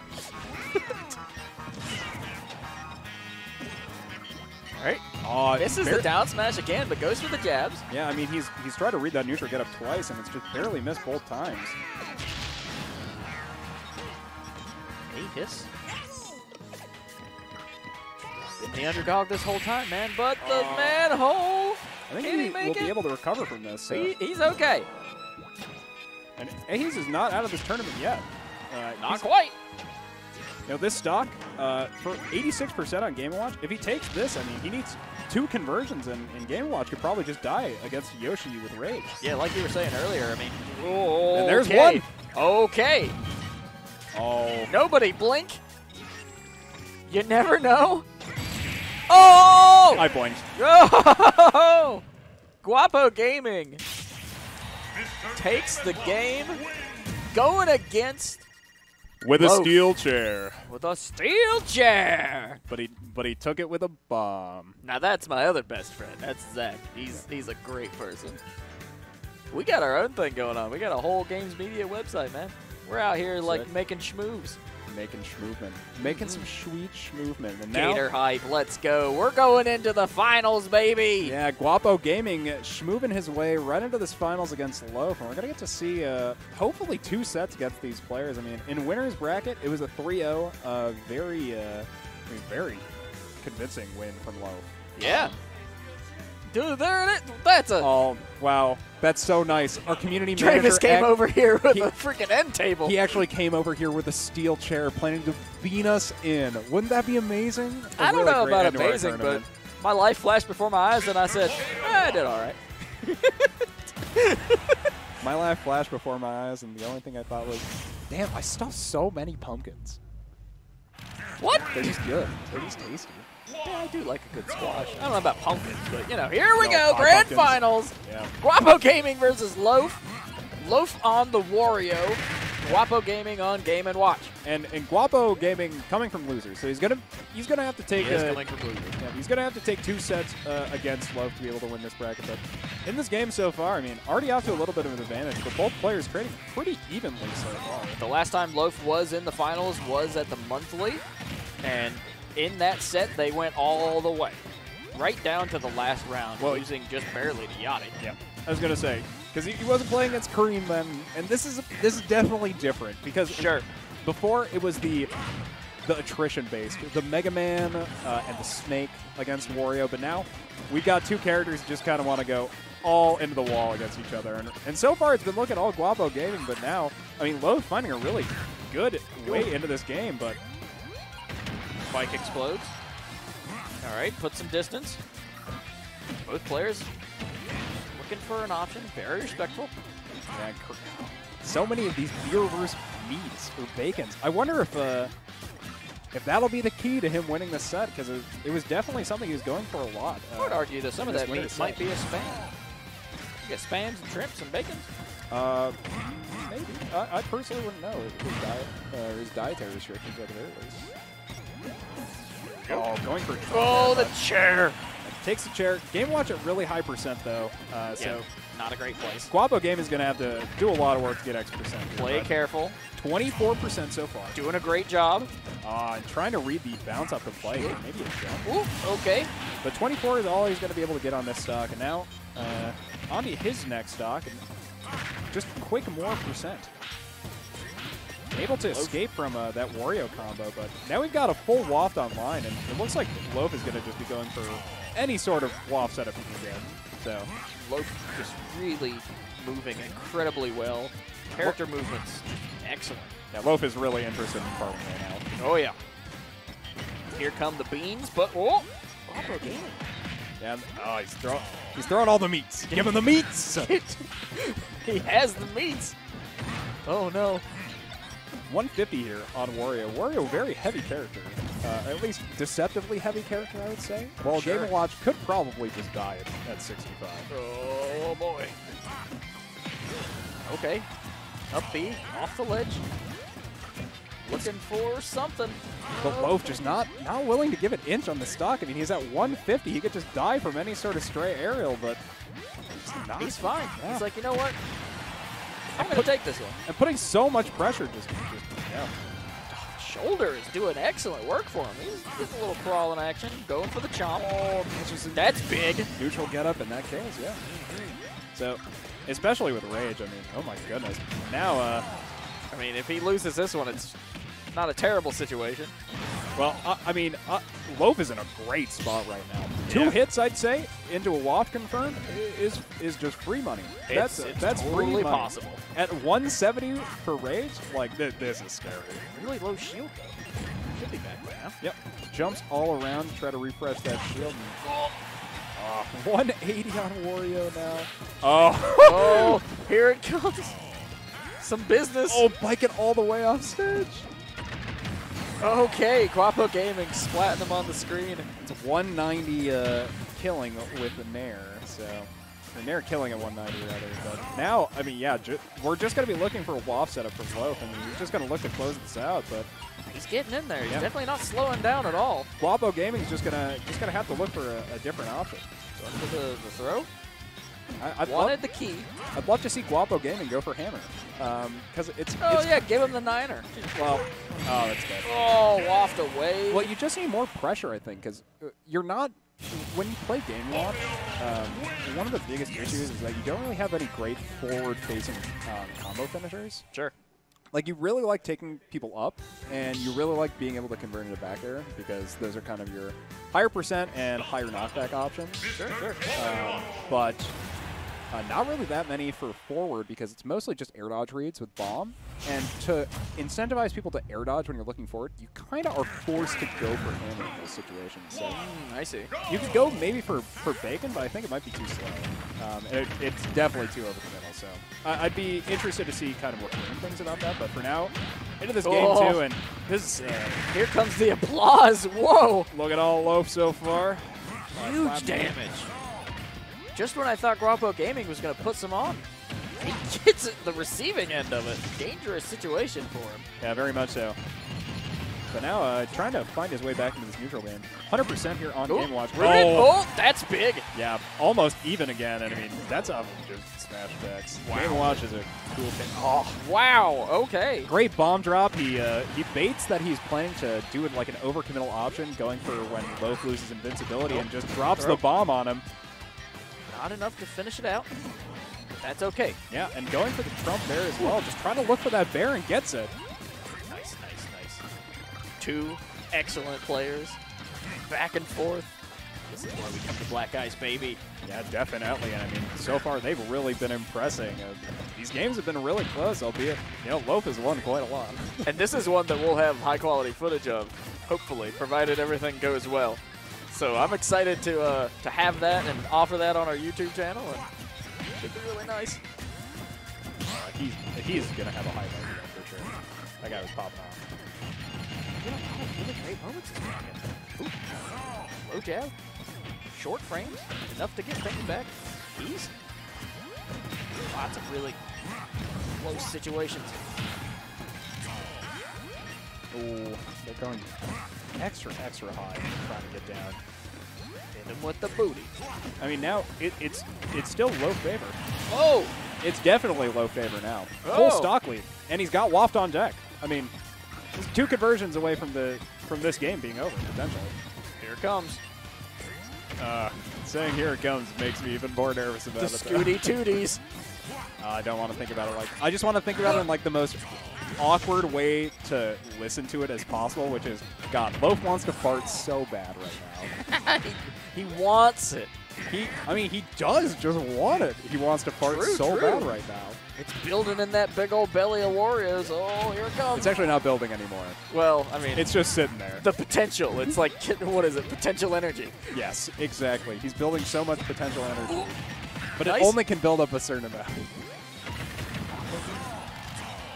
Trying to keep it away. He's like, no, Yeah, I mean, I don't want it. very much so. Guapo Gaming just kind of trying to find an Keyboy. option to be able to kill here. Get out of here. Wario 170 and he's playing Game & Watch, I'm going so to go to the next stock. Ooh. Oh, wow. I think he was Very going to go close. for an up smash off of that parry, but instead, I think he gets a little bit afraid. Now, I guess we did have more to go. Oh my God, this Waft is just full now. Boy. Oh. Going for the Tomahawk Chomp, getting a little bit of percent back. But. All right, scoop. Blocks. Oh.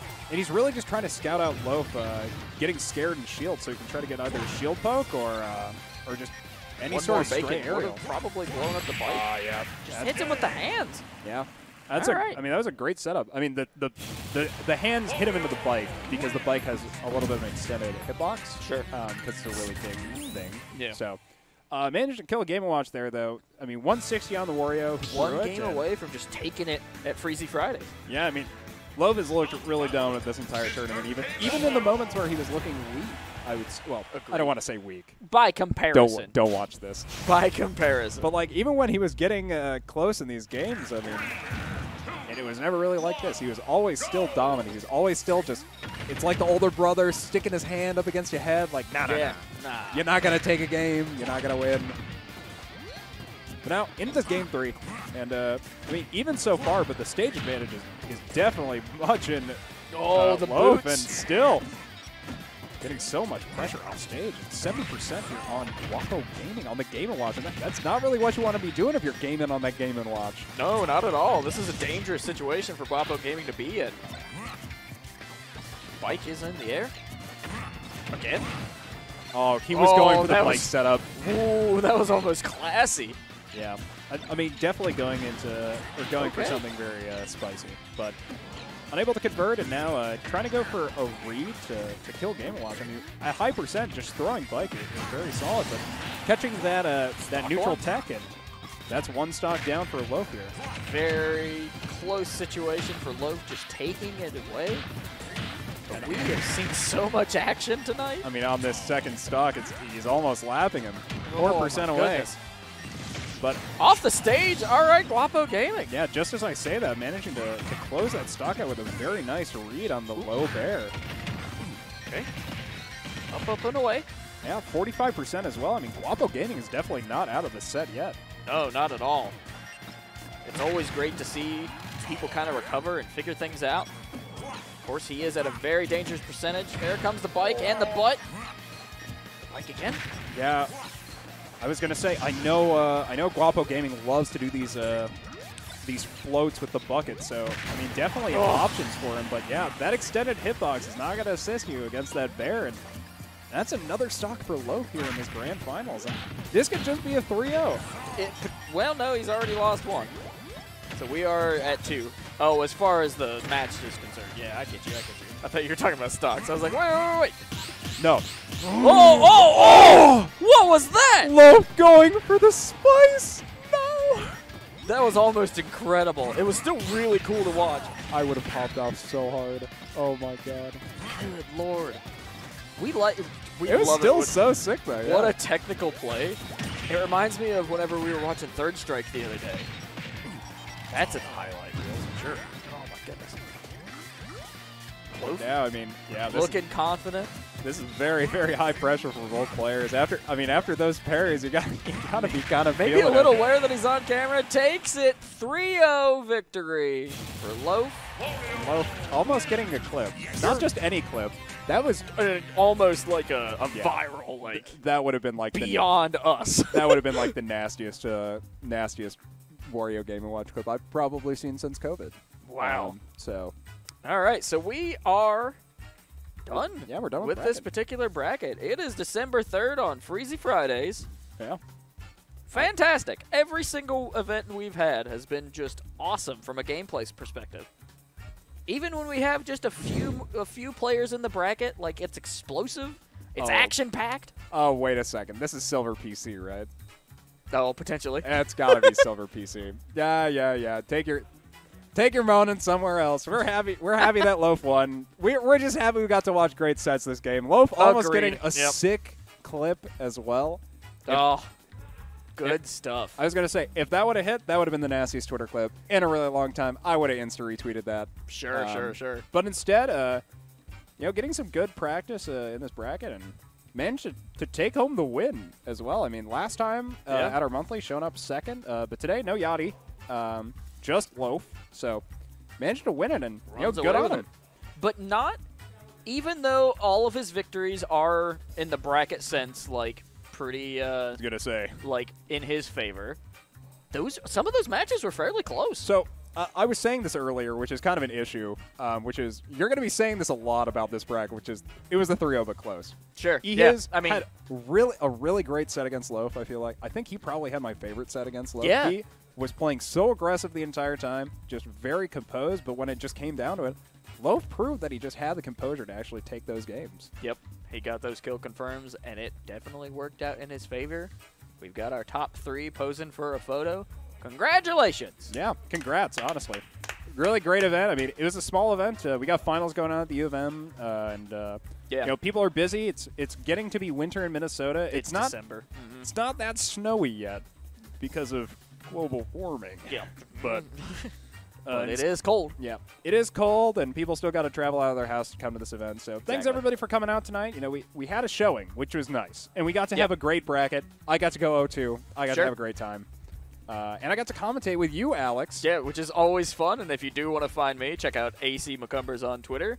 And for you, sir, where might people find you? Yeah, my name is Ben Philbin. You can find me at BonPhilbin on Twitter. You can also find me in real life at the Black Ice eSports space, which you should find out when you can come to our event space. Check out blackice.gg. Yep. That's blackice.gg for all of our upcoming events. And I hope to see you out here. And Plug that into your favorite browser up in the URL space and check out all those events. All the details are in there. Well, you know what? Listen, I don't know how many other places you really want to be plugging into there. You know what I mean? I mean, regardless, we've got some Halo on tap, and I'm very excited for that. I've been playing a lot of Halo, so we'll see what happens. Not today, though. Not today, but probably tonight. Maybe later. It depends on the time. Yep. We'll see. All right, well, thank you, everybody, for hanging out with us. Yeah, we've been Black Ice eSports Freezie Fridays, so have a good rest of your Friday and have a good weekend. Take care.